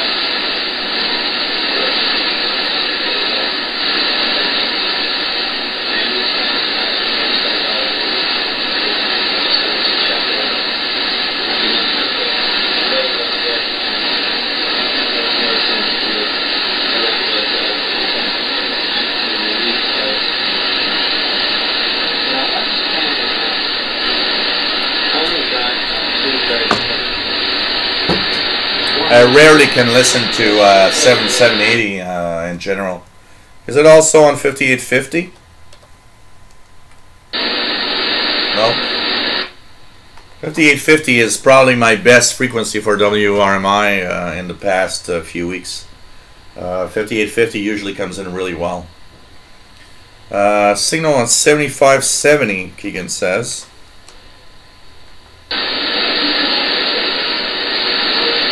There is something on 7570. What's that 7570 at this time? 7570. Well, that's interesting because 7570 is not registered on EIBI space. So there's something on 7570, but I don't know what.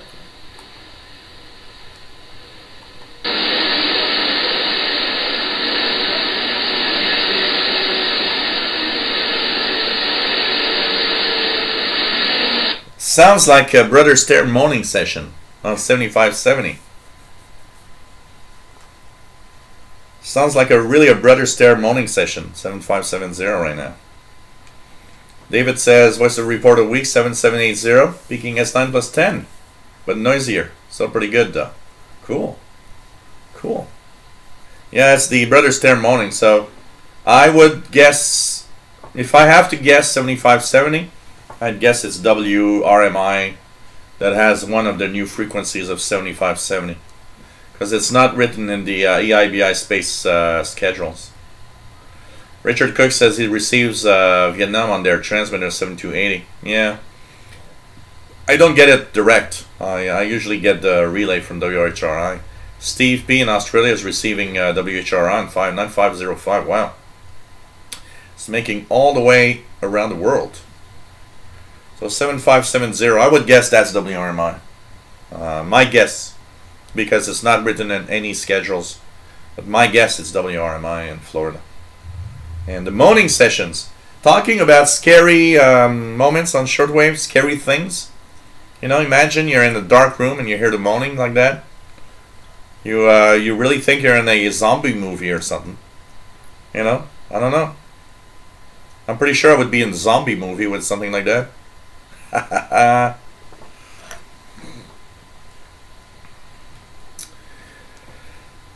So hey guys, we've been on for 3 hours and 15. I'm starting to get a little tired. Bobby, yeah, I'm going to play with the SDR console this week. Absolutely, Bobby. Absolutely. I wanna get the hang of it a little more, and I've got some documentation, so I'll be checking that out. So hey everybody, thank you so much for being here. Thank you for being great fans. Hope you enjoyed today's show. I'll be I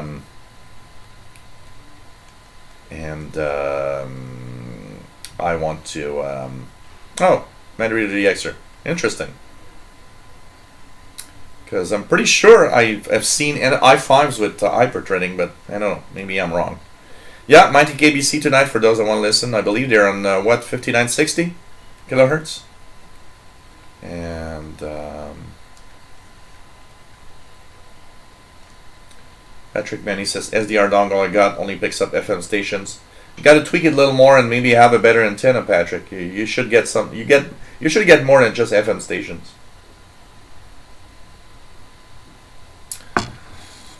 So thanks, guys. Hope you enjoyed the show. Next show is Friday, VHF UHF. It'll be a little shorter because I have a engagement later in the night. And hope that you enjoy the show as usual. Take care, everybody. Good night. Love you all. And yeah, almost Mad Radio the Extra. This should have been a tech show. David says your shows are always a great way to end the day. Thanks. Thank you. Oh, that's nice. Yeah, Eric's going for it for sure. Absolutely on KBC. And really loved it. I listened to KBC the other night with this Grundig radio. And they were playing oldies from the 60s, 70s, the 50s, 60s. And it just sounded so great on this radio that would probably have played that at the time. So take care, everybody. Don't forget, if you can spare a little donation, helps out. Stay safe, my friends. Nice to have you on board. And good night, all. Have a great Saturday evening for whoever. And hope that you enjoyed the show for today. Love you all. Stay safe, please. And come back to the next shows. Bye-bye.